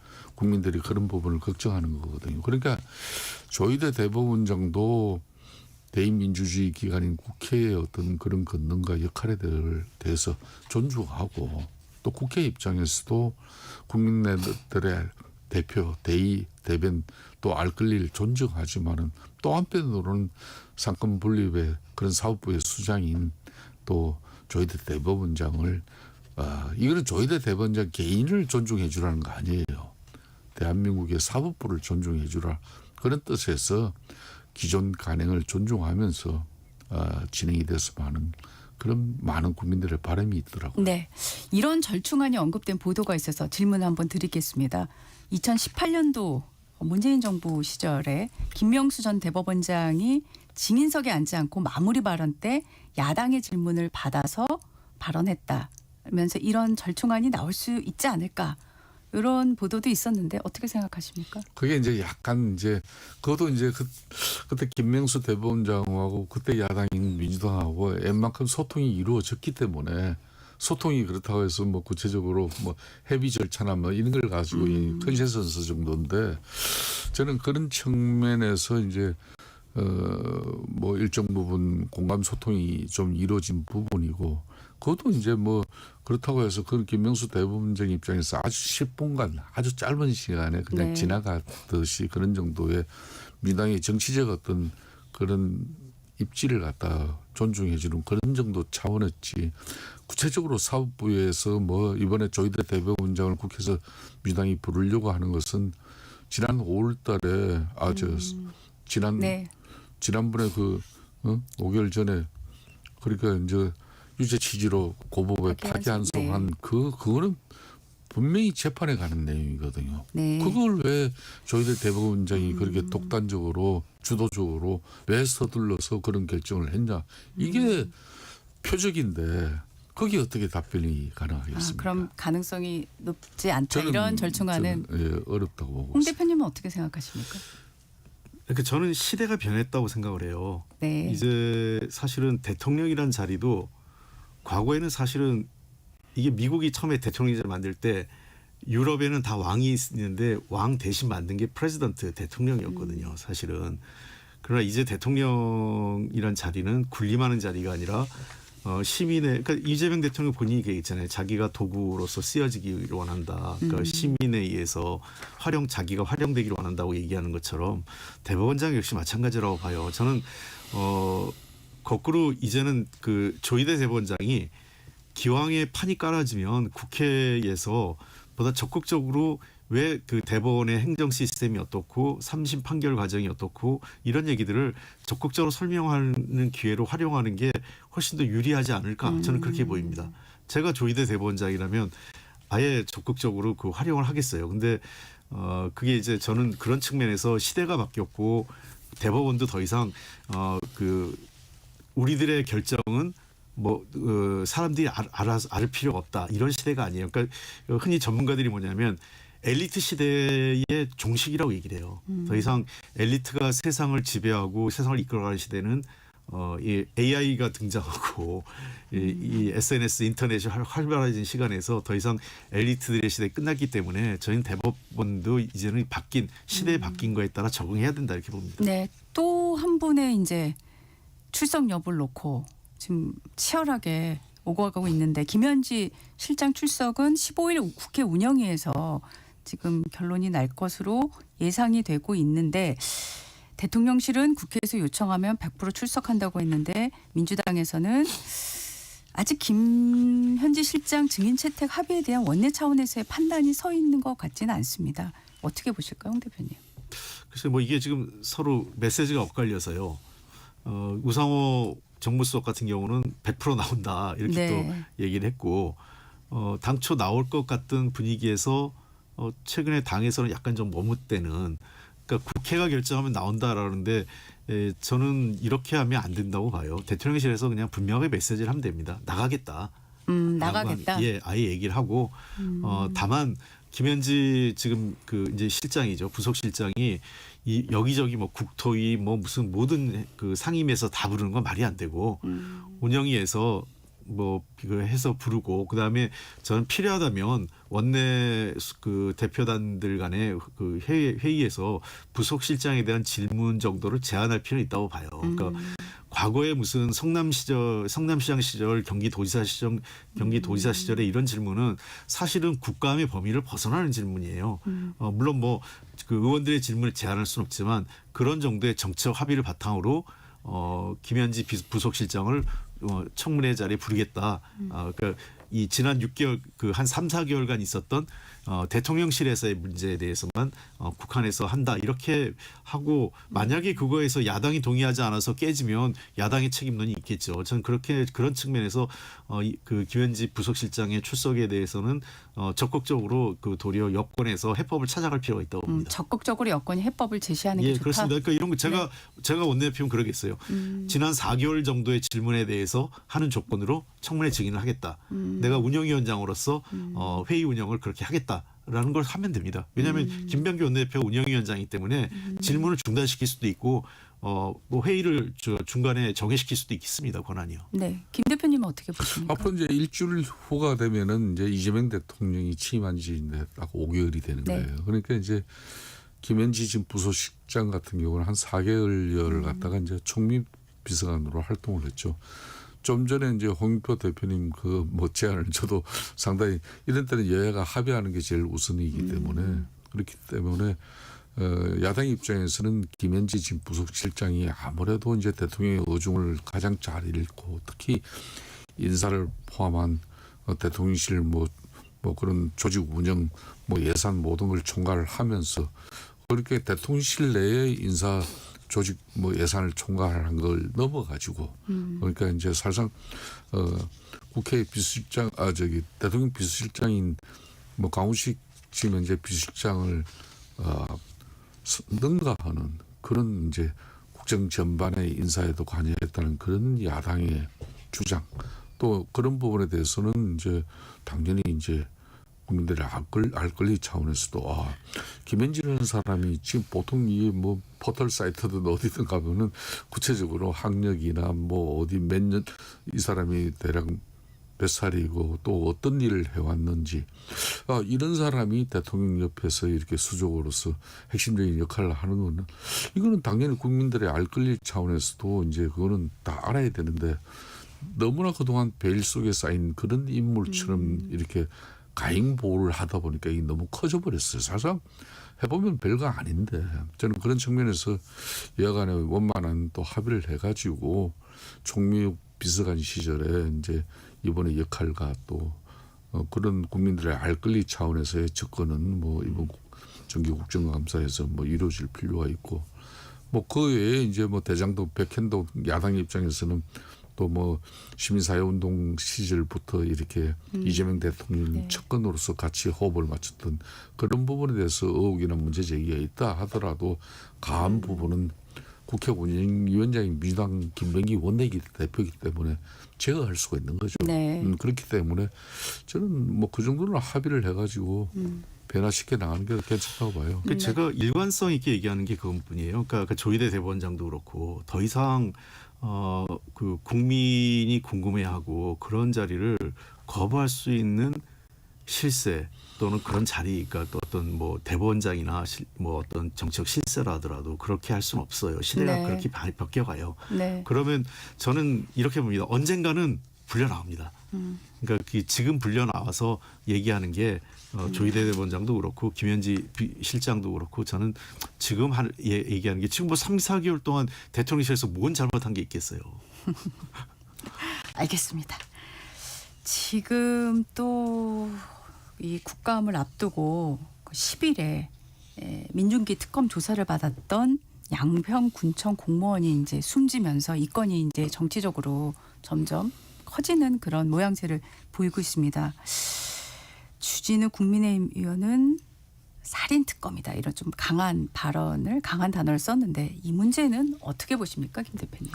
그 양평 공무원 지금 이제 그런 사망 사건에 대해서는 정말 참 고인의 명복을 빌면서도 검찰 개혁이 왜 이루어지겠습니까? 검찰 권력이 가잉해서 작용했고 특히 어떤 정치 검찰이라는 그 오명을 갖다 자신들이 뒤집어 쓰고 검찰의 순기능마저도 다 날려가는 그런 절체절명의 위기를 맞이한 부분에 대해서 우리가 다시 한번 이렇게 검찰 개혁을 되돌아보고 있지 않습니까? 그런 측면에서도 특검도 이런 거죠.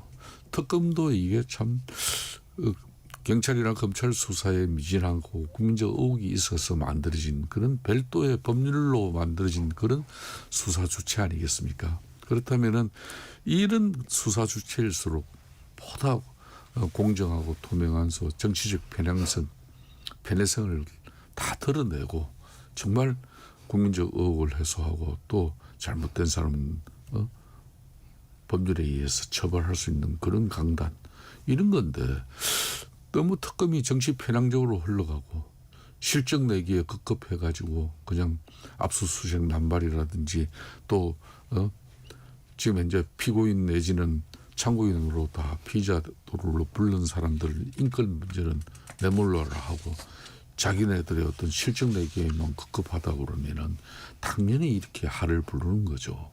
그런 측면에서 양평 공무원 이 사건은 그러니까 처음 이분이 왜 수사 대상이 된 줄 아십니까? 2016년도에 이제 그 흔히 말하는 공공지구 개발로 가지고 개발 부담금이라는 걸 16억을 갖다가 양평군에서 때렸는데 그 다음에는 이걸 또 제로로 됐어. 그 다음에 이제 문제가 되고 논란이 되니까 다시 1억 6천만을 또 때린 이 과정에 이제 이분이 이제 중심 인물이다. 그래서 이제 참고인으로 불러놓고 실질적인 수사는 피의자 신문 수사보다 더 독하게 해버린 겁니다. 네. 그런 측면에서 이 부분 이런 것들이 바로 국정감사에서 국민들에게 그 실상에 대해서 한낱 의혹 없이 맹맹백백하게 밝혀내는 게 이제 국정감사의 본 역할이죠. 네. 홍 대표님은 이 건은 어떻게 보고 계십니까? 우선 사실관계를 정확히 좀 밝힐 필요는 있어요. 네. 저는 상황에 따라서 매우 나쁜 선례가 될 수도 있고 뭐 이게 어떤 건지 아직 사실관계 확인이 안 됐으니까요. 우선은 뭐 이 수사를 받다가 이게 그 유명을 달리하신 불행한 선택을 하신 분들이 종종 과거에도 많이 있었어요. 그럴 때마다 왜 이런 일이냐? 이게 이제 사실 검찰 개혁을 저희가 하려던 이유 꼭 정치검 그 뭐 정치인에 대한 수사뿐만 아니라 일반인 수사할 때도 이런 경우가 종종 있는데 크게 보면 세 가지 이유가 있어요. 가장 나쁜 게 이제 기획 표적 수사, 어떤 끌고 가려고 하는 수사죠. 그다음에 두 번째가 별건 수사, 먼지털이식 수사. 그러니까 그 만약에 한 건으로 안 되면 다른 건 사돈의 8촌까지 다 뒤져서 어떻게든 하는 방식이죠. 그다음에 세 번째가 반인권적인 수사 방식이거든요. 회유하고 압박하고 뭐 밤샘 수사하고 뭐 이런 방식이고 물론 뭐 검찰에서는 뭐 규정대로 다 동의해서 했다 하지만 되게 거기 불려간 사람들은 약자들이기 때문에 검찰이 수사하자는데 거기 동의 안 하면 뭔가 불이익을 받을까 봐 대체로 동의하는 경우가 많거든요. 네. 그런 측면에서 저는 이 부분에 대해서는 그 특검의 당위성과 별개로 사실 이런 잘못된 과거의 수사 관행이 있었는지에 대해서는 좀 더 면밀한 조사는 필요하다고 생각해요. 사실관계. 그러니까 이런 부분에 대해서 민주당을 포함해서 지금 현재 정성호 법무부 장관 체계에서 우리가 과거의 검사 시절의 수사 방식 과거하고는 완전히 단절한다라고 하는 그런 정도의 그 모습은 보였으면 좋겠어요. 만약에 반인권적이라든지 또는 그 기존의 이 검사들이 했던 방식의 그런 아까 제가 지적했던 그런 수사관이 있었다면 이거는 잘못된 거죠. 그런 측면에서 첫째는 관련된 내용에 대한 철저한 조사 그리고 내용권을 완벽하게 국민 앞에 공개하는 문제 그리고 그 공개 결과에 따라서 적절한 조치를 취하는 것 이 3단계는 네. 반드시 필요하다고 봅니다. 알겠습니다. 홍표 대표님이 아주 중요한 부분을 지적했어요. 이제 이 검사의 기능 중에 하나가 이제 쉽게 말하면 검사는 인권 보호관으로 이제 경찰 수사라든지 이 수사 단계에서 그러니까 피의자 내지는 참고인이 이렇게 각고한 수사에 이루어졌는지 이런 걸 또 챙겨보는 사람이 검사예요. 그러니까 이제 이 특검이 해당 수사팀 같은 경우도 판사 출신의 특검보하고 또 실질적으로 검찰 경력이 없는 변호사 그리고 경찰관만으로 이 특검 수사팀이 꾸려졌어요. 그러다 보니까 지금 이제 법조계 일각에서도 인권 보호관 역할을 해야 될 검사가 빠지다 보니까 이게 무리한 수사로 이어진 거 아니냐 이런 지적들이 엄청 많은 거거든요. 특검 입장에서는 이미 확보된 그런 진술을 차긴 조사해서 강압적 분위기를 안 했다고 이러지만 이 해명이 맞지 않는 게 밤 12시 물론 본인의 동의 9시 넘으면은 본인의 동의 없이는 수사가 어렵잖아요. 못하게 돼 있거든요. 근데 그 본인의 동의라는 게 특검의 그 서슬퍼런 그 분위기에 공무원 연약한 공무원 한 사람이 그 수사 동의 안 해줄 수 있습니까? 그렇게 해서 자정까지 넘긴 수사가 이루어졌다는 그 하나만 보더라도 이 강압적인 수사가 이루어진 거예요. 그렇기 때문에 아까 홍 대표께서 지적하신 대로 이게 기획 표적으로 이루어진 수사인지 별건 수사인지 이거하고는 관계는 없는 내용입니다. 알겠습니다. 저는 그런 측면에서 이제 이번 국정감사를 통해서 야당이 아마 이 부분은 오늘 국회에서도 이제 이 양평 공무원집에 이제 빈소를 차리려고 어제 일요일에도 그걸 시도를 했지만 국회 사무처에 거의 제지당했거든요. 네네. 이런 부분을 계속 이거는 정치적으로 좀 더 크게 비화될 공산이 저는 알겠습니다. 크다고 봅니다. 외통위 국감에서 현안으로 지금 급부상하고 있는 게 이제 캄보디아 대학생 납치 사망 사건인데 외교부가 이제 특별 여행주의보 내리고 있지만 지금 이제 많이들 나오기 시작하는 게 뭐냐면 너무 뒷북 아니냐. 지금 올해 캄보디아에서 납치됐다가 탈출한 사건만 도 수백 건이 된다고 하는데 경찰에서 파견된 영사가 3명이라는 거. 이 부분이 이제 좀 아쉽다. 또 예. 문제가 있다라고 지적하는 부분이 많은데 어떻게 생각하십니까? 지금 이 동남아 지역이 새로 이제 우리 한국인 이 관광객 또는 이제 여행객들의 피해 지역으로 좀 급부상하고 있는데요. 이게 어제 오늘의 문제는 아닙니다. 그래서 우리가 잘 아는 유명한 무슨 그 영화 소재가 됐던 천만 관객 모은 그렇죠. 영화의 소재에서도 영화 소재까지 그 지역의 나라는 캄보디아는 아니었지만 그 동남아 국가였고 그 비슷하게 지금 그런 일들이 많이 있었어요. 그래서 중국에서도 과거 중국 동북 지역에서 그런 일이 좀 비일비재했었다가 최근에는 주로 이제 베트남이나 캄보디아 이런 동남아 지역으로 태국도 좀 얘기가 있었고 주로 이게 이제 아마 그 보이스피싱 범죄하고 연결돼서 예를 들면 한국인 어떤 이 소프트웨어 전문가라든지 또는 단순한 전달책이나 이런 정도 역할을 하는 사람들이 잡혀가서 이런 일들이 일어나고 있는데 이미 알고 있었던 어느 정도는 이런 실태를 인지하고 있었을 거예요. 외사당국에서는요. 네, 네. 그런 측면에서 너무 안일한 대응 아니냐. 그러니까 그 해당 지역 그 수사 그 당국하고 그다음에 해당 국가 수사당국 또는 인터폴 등과 해서 이제는 차제에 그러니까 결국은 보이스피싱을 방지하려고만 하는 게 아니라 보이스피싱에 대한 근원지를 좀 타격해서 근원지를 없애는 방식으로 가야 이게 좀 보다 적극적인 수사거든요. 그러니까 저는 이 문제에 대해서만은 이번 기회에 보다 체계적으로 대응을 해서 국제 공조를 통해서 저는 발본색원해야 된다. 그리고 해당 지역에 대한 그 안내를 좀 더 엄격하게 심사 같은 경우를 좀 엄격하게 해서 이런 문제가 재발하지 않도록 근본적인 대책이 필요하다고 봅니다. 네, 더 얘기를 잠깐 품격 토론을 잠시 여기까지 하고요.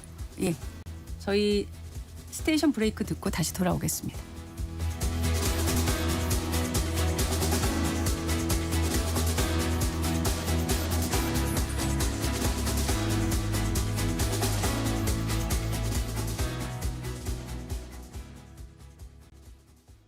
잠시 후 8시 반부터 일부 지역국에서는 해당 지역 방송을 보내드립니다. 워렌 버핏은 가치 투자, 필립 피셔는 성장주 투자, 피터 린치는 장기 투자. 방법은 달라도 목표는 하나. 성기영의 경제쇼가 성공의 길로 안내합니다. 깊이 있게, 명쾌하게, 지금 이 시대 경제에 관한 모든 것을 알려드립니다. 평일 오후 4시 5분 성기영의 경제쇼와 함께하십시오.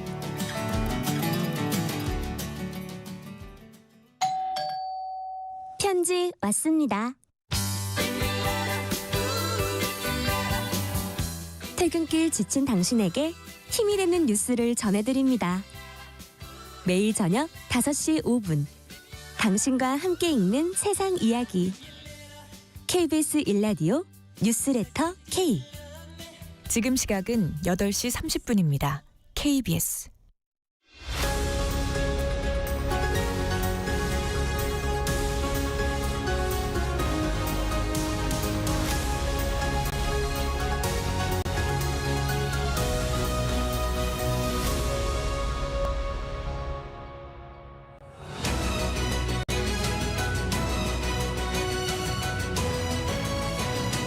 네, 본격 토론 이어가겠습니다. 앞서 캄보디아 대학생 납치 사망 사건에 대해서 김 대표님 얘기 들었는데 김 대표님 이번 사건 어떻게 보셨는지 그리고 외교부나 당국의 대응에 대해서 정말 이거는 뭐 어느 정부 이런 걸 따지지 않고 외교부나 또 경찰 국민의 생명과 안전을 지키는 본연의 역할을 하는 그런 제1선의 부처 입장에서 너무나 손 놓고 있은 거예요. 캄보디아 프놈펜을 중심으로 해서 캄보디아 여기는 범죄자들이 은신하고 도피처로 또 다른 범죄를 양산하는 그런 상당히 그 위험한 지역이라는 걸 이미 아는 사람은 다 알고 있어요. 또 여기에서 고수익을 보장한다는 그런 구인글이 또 이렇게 남발되고 있으면서 이건 당연히 거기 IT 전문가 그러지만 캄보디아 같은 데서 IT 전문가로서 800만 원, 1000만 원 이상의 고수익을 보장한다. 심지어 또 통장을 이렇게 차용해 주면은 또 그에 따른 엄청난 또 대가를 금융 대가를 비용을 지불한다.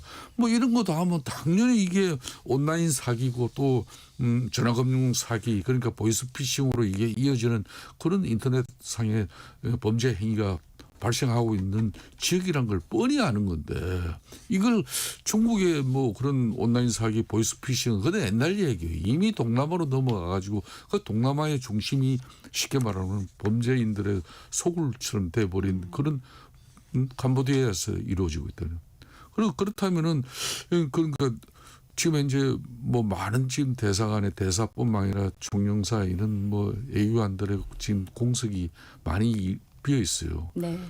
그럼 뭐 꼭 그 문제 때문에 뭐 이런 범죄가 계속 양산되고 커졌다 이렇게 비판할 수는 없지만은 이거는요. 이번 같은 경우도 그 22살의 대학생이 이게 쉽게 말하면 한번 그런 고수익 보장 그런 구인 글을 보고 이 친구가 참여했지만은 이 친구가 나중에 제가 보기에는 양심의 그런 자책감 때문에 그 범죄단이 시키는 대로 잘 안 했던 것 같아요. 그러니까 엄청난 고문을 가하고 폭행을 해서 죽기 일보 직전 되니까 그래도 이 친구는 그걸 갖다 또 팔아넘겼어. 다른 범죄 조직에. 예?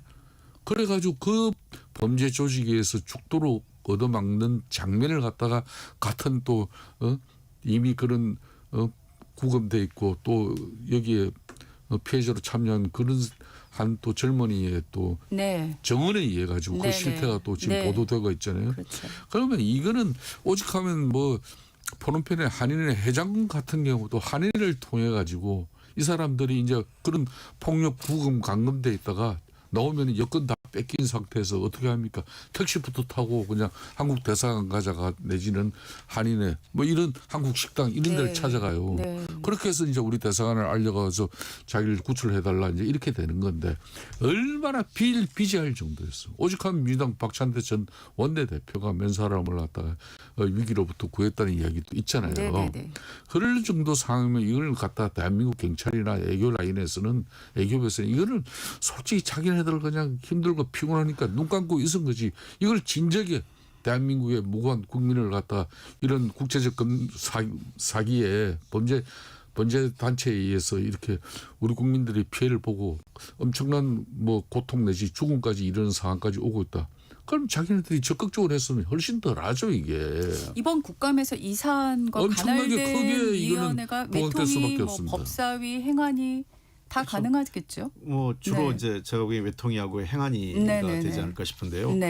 이런 거에 뭐 꼭 같은 비교를 할 수 없겠지만 물론 미국이 지금도 이제 마약 갖고 굉장히 심각한데 한때 70년대 미국이 마약 갖고 굉장히 극심했을 때, 그러니까 마약 카르텔이 이 중남미 지역에서부터 형성되잖아요. 그러니까 마약 카르텔의 원점을 타격하기 시작하거든요. 즉 지금 그 보이스피싱 문제도 계속 우리 시민들에게 주의하라 이런 게 아니라 보이스피싱의 이 구조가 이렇다면 인터폴을 통해서 그리고 해당 그 당국을 설득해서라도 원점을 타격하고 이런 일이 구조적으로 그 카르텔을 깨는 그 적극적인 어떤 그 수사당국, 외사당국이죠. 외사당국하고 외교부의 노력이 좀 필요하다고 봅니다. 네, 여야 막론하고 이 문제에 대해서는 좀 초당적으로 협의도 있고 합의도 하고 대안도 내놓고 그러기가 있으면 좋겠다 이런 생각이 들었습니다. 이번 주에 지금 그 민주당이 추진하는 사법개혁안이 이제 나올 것으로 예상이 되고 있는데 지금 안은 거의 다 만들어졌을 것 같아요, 홍 대표님. 대략 어떤 내용이 나올까요? 언론에서 많이 거론됐던 그 내용 수준일까요? 예, 그럼 저 일단 대법관 증언을 아마 핵심으로 해서 네네.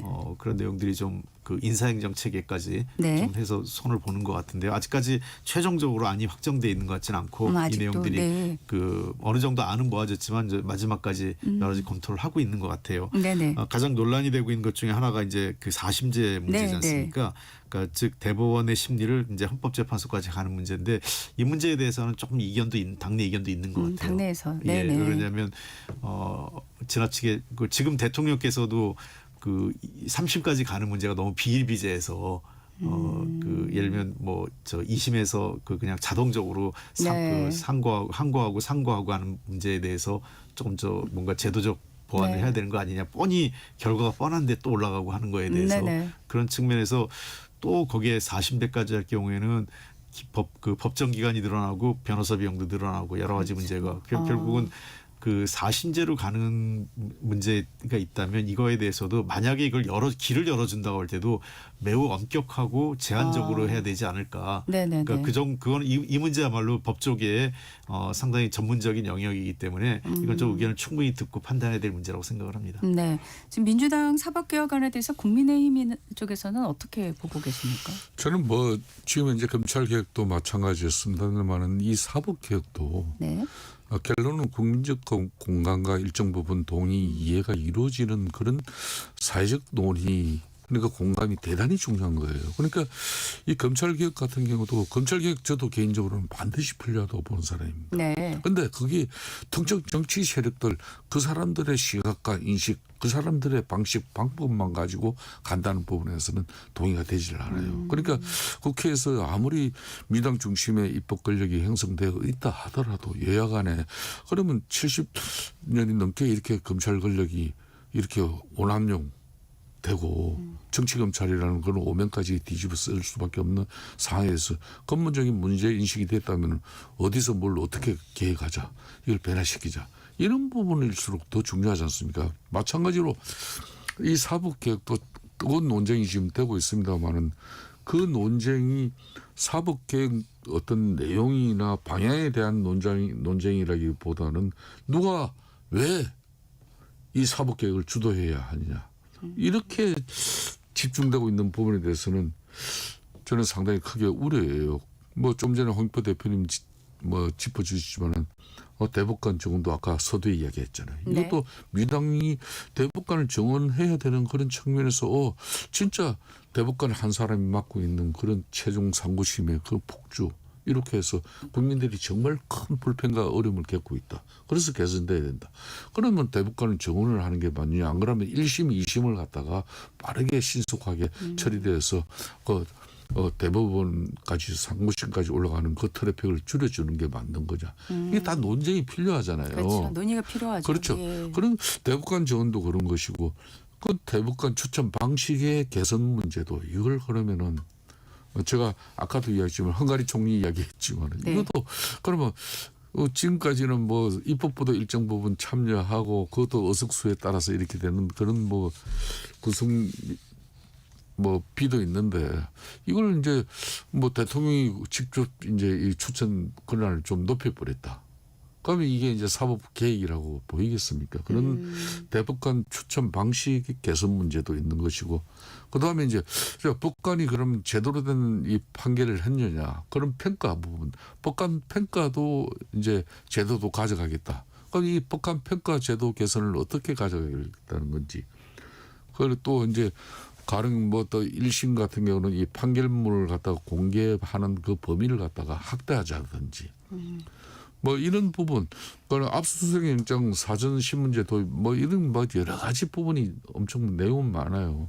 맞지만은 이 많은 저도 일정 부분 사법부의 개혁도 필요하다고 봅니다. 보지만은 그럴수록 이제 그런 이제 집권당의 민주당의 의지를 많이 담아낸다 하더라도 야당하고 충분한 대화 타협을 통해 가지고 국민적 논의 공감 속에서 이게 사법개혁이 이루어지는 그런 절차와 방식을 가져야만 되는데 지금 조희대 대법원장 끌어내려고 하는 이 방식 자체가 너무나 거칠고 또 지기현 서울행사중앙지법의 25부 부장판사가 윤석열 전 대통령 구속치사 결정한 그 부분 하나만 가지고 지기현 부장판사 신상 털기뿐만 아니라 그 사람이 재판부에서 손을 떼게 만들려고 하는 실질적인 사법부의 독립을 갖다가 해소하는 그런 방향으로의 이 사법개혁이 이루어진다 그러면은 이건 우려가 될 수밖에 없는 거죠. 알겠습니다. 지방선거 이야기를 좀 해보겠습니다. 그 여야가 이제 지방선거 준비에 본격적으로 이제 박차를 가하고 있다라는 평가가 나오고 있는 이유 중에 하나가 민주당에서 억울한 컷오프를 최소화하겠다. 그리고 탈당 경력자 배제하겠다는 입장을 내놨고 국민의힘은 전략 공천을 최소화하고 완전 국민 경선 도입을 추진하겠다고 했는데 홍 대표님 민주당의 이 지금 전략은 어떻게 보십니까? 글쎄 뭐 아직 지금 초보 단계로 나오는 거기 때문에 굉장히 원론적이죠. 탈당 많이 한 사람 당연히 공천 주면 안 되죠. 뭐 저도 마찬가지고 도리어 지난번 국회의원 선거하고 할 때 탈당 경력 많은 사람들 다 그냥 면제부 줬거든요. 네. 그래서 그때도 저는 이런 방식은 아닌데 이렇게 했는데 아무 그 불이익이 없이 도리어 공천 다 받고 이렇게 했단 말이에요. 그런 측면에서 저는 어쨌든 탈당 많이 하고 당적 바꾸고 이런 사람들은 사실은 뭐 저 원천적으로 문제가 된다고 보고 어쨌든 정청래 당대표의 생각은 그 당원들의 선택 그다음에 일반 그 시민들의 참여의 선택을 폭을 넓힌다는 측면에서 컷오프는 최소화하고 그 경선을 통해서 한다 이런 방식이기 때문에 저는 기본적인 방향에 대해서는 정청래 대표의 방식이 옳다고 생각을 해요. 다만 이제 그 속에서 내년 지방선거 승리하기 위해서 어떤 그 지역마다 조금은 원칙을 정하되 그 원칙을 얼만큼 지역의 상황에 맞게 유연하게 갈 건가. 예를 들면 그 우리가 일방적으로 유리한 호남 지역하고 우리가 굉장히 열악한 영남 지역하고 또 경합지라고 할 수 있는 수도권, 충청권하고 그 동일한 방식으로 하기는 어려울 수 있어요. 그때 상황이 좀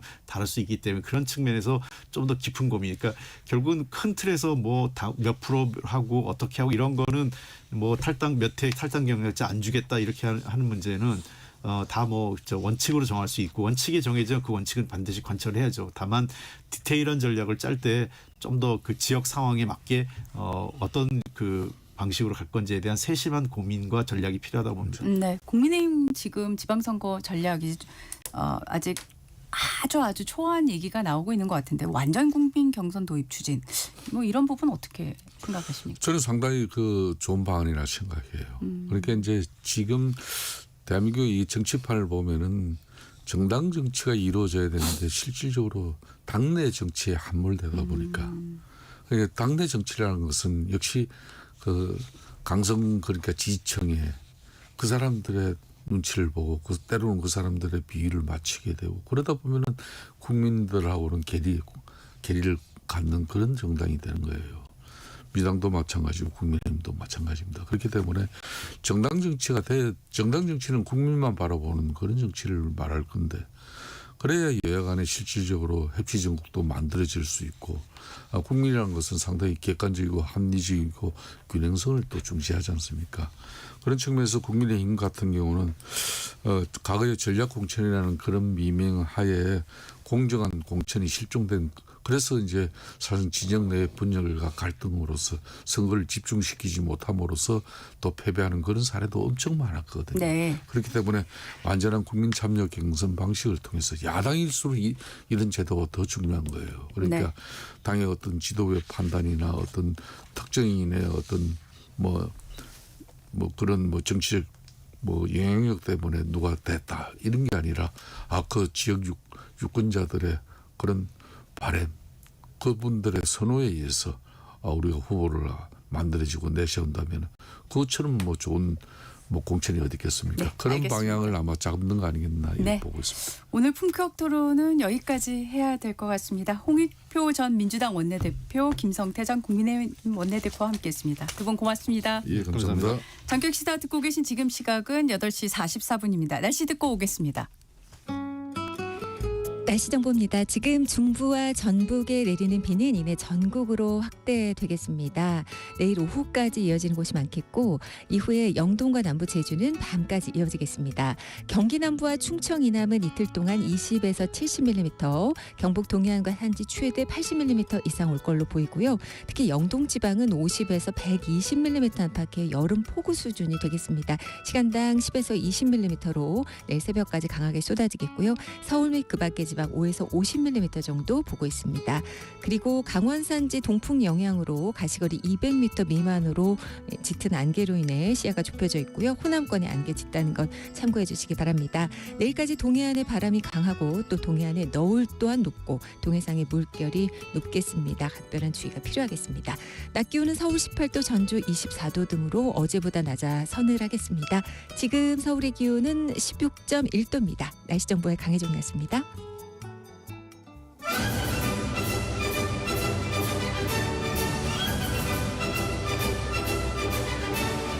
홍명보 감독이 이끄는 축구대표팀이 브라질에 5골 차로 패배를 당하면서 충격과 우려가 교차하고 있습니다. 스포츠로 한 주를 여는 스포츠 먼데이 KBS 김한수 기자와 함께합니다. 어서 오십시오. 네, 안녕하세요. 홍명보 감독이 이끄는 축구대표팀이 강호라고는 하지만 브라질에 5대0으로 졌어요. 후폭풍이 거세죠? 네, 뭐 사실 브라질한테 저희가 뭐 지난 카타르 월드컵 때도 4대1로 졌기 때문에 큰 스코어는 아니더라도 질 거라고는 생각을 했어요. 근데 좁은 스파링 파트너이기 때문에 많은 것을 배워야 되겠다. 이렇게 아마 선수들도 임했을 거고 많은 팬들도 기대를 했을 겁니다. 근데 이제 사실 전 국민이 감독 같은 우리 그 대한민국 축구 팬들이 보기에는 너무나 지지부진한 경기였죠. 사실 그 브라질의 공격 라인을 막기 위해서 3백을 실험한다고 했었는데 잠깐 그 에스테반 선수가 자리만 조금 옮겼는데 공간이 확 비어버리게 됐고 뭐 첫 골 상황도 그렇지만 두 번째 골 상황에서 호드리고 선수한테 완전히 그야말로 수비 라인이 농락을 당했잖아요. 그런 것들을 보면서 너무나 무기력했고 그 다음에 그러면 무언가를 바꾸고 교체를 했었어야 되는데 하지 못했습니다. 근데 많은 이제 팬들이나 축구 전문가들이 그 무기력한 수비에 초점이 맞춰져 있는데 실제로 다시 한번 그 경기를 되짚어 보면 과연 손흥민 선수가 공을 몇 번이나 잡았나. 그래서 생각해 본다면 우리의 최고 공격수가 한마디로 고립당하는 상황이 고립무원의 지경에 놓여 있었거든요. 참 축구라는 게 뭐 비길 수도 있지만 어떻게든 골을 넣어야 이기는 경기잖아요. 그렇죠. 그런데 손흥민 선수를 제대로 살리지 못하는 상황이 벌어진 겁니다. 공격하지 않고 골을 넣지 않고 이기거나 할 수 있는 건 아니었기 때문에 그런 부분들을 놓친 게 굉장히 아쉬웠고요. 그러다 보니까 홍명보 감독은 사실 브라질하고는 좀 악연이 있습니다. 많은 팬들이 기억하시겠지만 브라질 월드컵 때 러시아하고 비긴 다음에 우리가 알제리라는 아프리카 팀을 잡으면 그 2006년 토고처럼 잡으면 벨기아하고 경기에 비기거나 하면은 잘하면 16강에 갈 수 있겠다. 그런 굉장한 그 기대를 했었는데 알제리전에서 4대2로 무기력하게 졌어요. 그때도 수비 라인이 먼저 무너졌고 전반에 3골을 먹어서 무너졌고 후반에 우리 공격 라인을 어떻게 살릴 수 있을 것인가 고민하기 전에 정말 보여주지 못했는데 손흥민 선수를 포함한 이런 선수들의 개인기로 4대2 경기를 가져갔었거든요. 그런 면에서 보게 되면 홍명보 감독의 전술 전략의 부재 한 번쯤은 지적을 받아야 되는 게 맞는 것 같고요. 그것 때문에 이제 우리가 이제 피파 랭킹 23위인데 24위로 밀리게 되면 이제 포트라고 하죠. 그룹에서 빠지게 되기 때문에 2그룹에서 빠지게 되면 3그룹만 가도 1, 2그룹이 훨씬 더 강한 팀들이 있을 거잖아요. 그러니까 북중미 본선에서 강팀을 더 만나게 되면 이번 같이 또 무너지지 않을까 그런 것들 때문에 팬들의 우려가 있는데 사실 브라질이라는 팀 원래 강한 팀입니다. 뭐 이번 남미 예선에서 간신히 5위했다고 하는데 남미에서 5위잖아요. 그런 팀을 네. 대할 때 조금 준비가 부족하지 않았나 싶습니다. 내일 경기가 파라과이하고 있잖아요. 네. 이 경기에서 뭔가 보여줘야 되는 거죠. 뭔가 보여줘야 될 겁니다. 뭐 승패를 떠나서 홍명보 감독이 추구하는 뭐 빌드업이라고 한다면 이게 우리의 빌드업이고 또 우리의 공격 라인은 이렇게 만들어 갈 것이고 만약에 손흥민이라는 그 선수가 고립됐을 때는 다음에 어떤 선수를 넣어서 플랜 B를 어떻게 가동할지도 한 번쯤은 보여줘야 저렇게 풀어갈 수 있겠구나는 팬들의 기대감이 다시 생기지 않을까 싶네요. 그 기대감이 좀 충족됐으면 합니다. 네. 국내 프로축구에서도 보면 3연속 K리그 정상을 차지했던 울산이 신태용 감독과 너무 짧은 기간 안에 결별을 했네요. 네. 사실 이것도 엄밀하게 따지면 홍명보 감독의 책임이 크죠. 축구협회에서 위르겐 크린스만 감독을 경질하면서 K리그에서 잘하고 있던 홍명보 감독을 대표팀에 차출을 했습니다. 그때 많은 팬들이 걱정했던 부분이 그거거든요. 국가대표 되게 중요하지만 자국 리그가 잘 살아야 원활하게 우리 선수들을 공급할 수 있고 우리 축구를 만들어갈 수가 있는데 홍명보 감독을 K리그에서 이렇게 빼가게 되면 분명히 문제가 있을 수 있다라고 지적을 했었거든요. 만약에 이제 월드컵 성적이 안 좋고 울산이 뭐 그럴려 뭐 잘 모르겠습니다만 지금 강등권에 있기 때문에 만약 K리그 1 잔류에 실패한다고 한다면 홍명보 감독을 이렇게 영입한 축구협회나 또 그것에 응한 홍 감독 역시 큰 비판의 대상이 될 수밖에 없죠. 울산 팬들이 지금 좀 부글부글 하겠어요. 그러면. 네. 뭐 기억하시겠지만 작년에 첫 경기 할 적에 그 대표팀 경기를 하면서 홍명보 나가라는 표현을 썼잖아요. 되게 선수로서 또 감독으로서 촉망받는 사람이었는데 굉장히 좀 수세에 몰리게 됐습니다. 양쪽으로 다 좋지 않은데 뚫고 나갈 수 있는 계기는 어쨌든 내일 파라과이 경기에서 뭔가를 좀 보여줘야 될 것 같다는 생각 많이 드네요. 네. 일본도 내일 브라질하고 평가전을 앞두고 있는데 여기도 뭐 엄청 긴장할 것 같습니다. 긴장할 수밖에 없죠. 왜냐하면 우리는 그래도 1승 8패거든요. 근데 그 일본은 2무 11패입니다.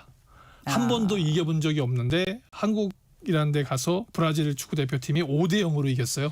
그러다 보니까 이제 뭐 이강인 선수하고 프리메라 리가 때 같이 뛰었던 레알 소시에다드의 이제 구보 선수가 한국 경기 잘 봤다. 뭐 한국 선수들이 좀 실망스럽긴 하지만 브라질 선수들의 높은 수준 또 이런 것들을 보면서 우리가 홈에서 5대0으로 질 수는 없지 않겠냐. 이제 그 흔히 말하는 대로 수비를 좀 더 강화해야 되겠다. 가드를 높이 올려야 되겠다. 이런 표현을 썼는데 아무래도 이번 파라과이하고 지난 경기에서 2대2로 비겼거든요. 네네. 그리고 미국 원정도 사실 우리만큼 성과가 좋지 못했고 그래서 일본도 나름대로 그 지금 하지메 감독에 대한 뭐 분석과 또 비판의 여론이 있기 때문에 아마 일본도 긴장하고 있지 않을까 싶습니다. 네, 야구 얘기 해보겠습니다. 프로야구 3위 SSG와 4위 삼성의 준 플레이오프 3차전 오늘 대구에서 열리죠? 네, 사실 비 때문에 지난 이제 그 금요일 경기가 토요일로 연기되면서 약간의 변수가 생겼어요. 그 SSG의 그 간판 투수라고 할 수 있는 그 앤더슨 선수가 장염 때문에 1차전 출전을 못했거든요. 그때 이제 삼성이 이재현 선수와 김용웅 선수의 홈런을 앞세워서 승리를 거뒀고 또 토요일 날 이제 비로 연기된 경기에서는 SSG가 김성욱 선수의 끝내기 홈런으로 4대3으로 승리를 거두면서 이제 1승 1패입니다. 네. 호각지세인데 이제 묘하게 이럴 때 이제 등장하는 것이 확률이에요. 준 플레이오프 3차전을 이기면 플레이오프 진출 확률이 100%. 그러니까 오늘 경기는 반드시 잡아야 되거든요. 그래서 뭐 SSG는 이제 앤더슨 선수 나와서 정말 삼성의 디아즈를 포함한 본인의 강한 삼성 타자를 꼭꼭 묶겠다는 각오고요. 네네. 삼성은 이제 원태인 선수가 나와서 국내 최다승 선수잖아요. 근데 아무래도 SSG를 막아주게 된다면 3차전을 이기고 그러면 삼성이 그 3위 SSG를 잡으면서 플레이오프에 진출해서 한화를 상대할 수 있는 계기를 마련할 수 있을 것이다 생각하기 때문에 아마 총력전을 펼칠 것으로 예상이 되는데 문제는 오늘도 비입니다. 네, 지금도 비가 내리고 있어서 경기 시간 때쯤 돼서 비가 좀 잦아든다면 한번 좋은 경기 기대할 수 있을 것 같습니다. 알겠습니다.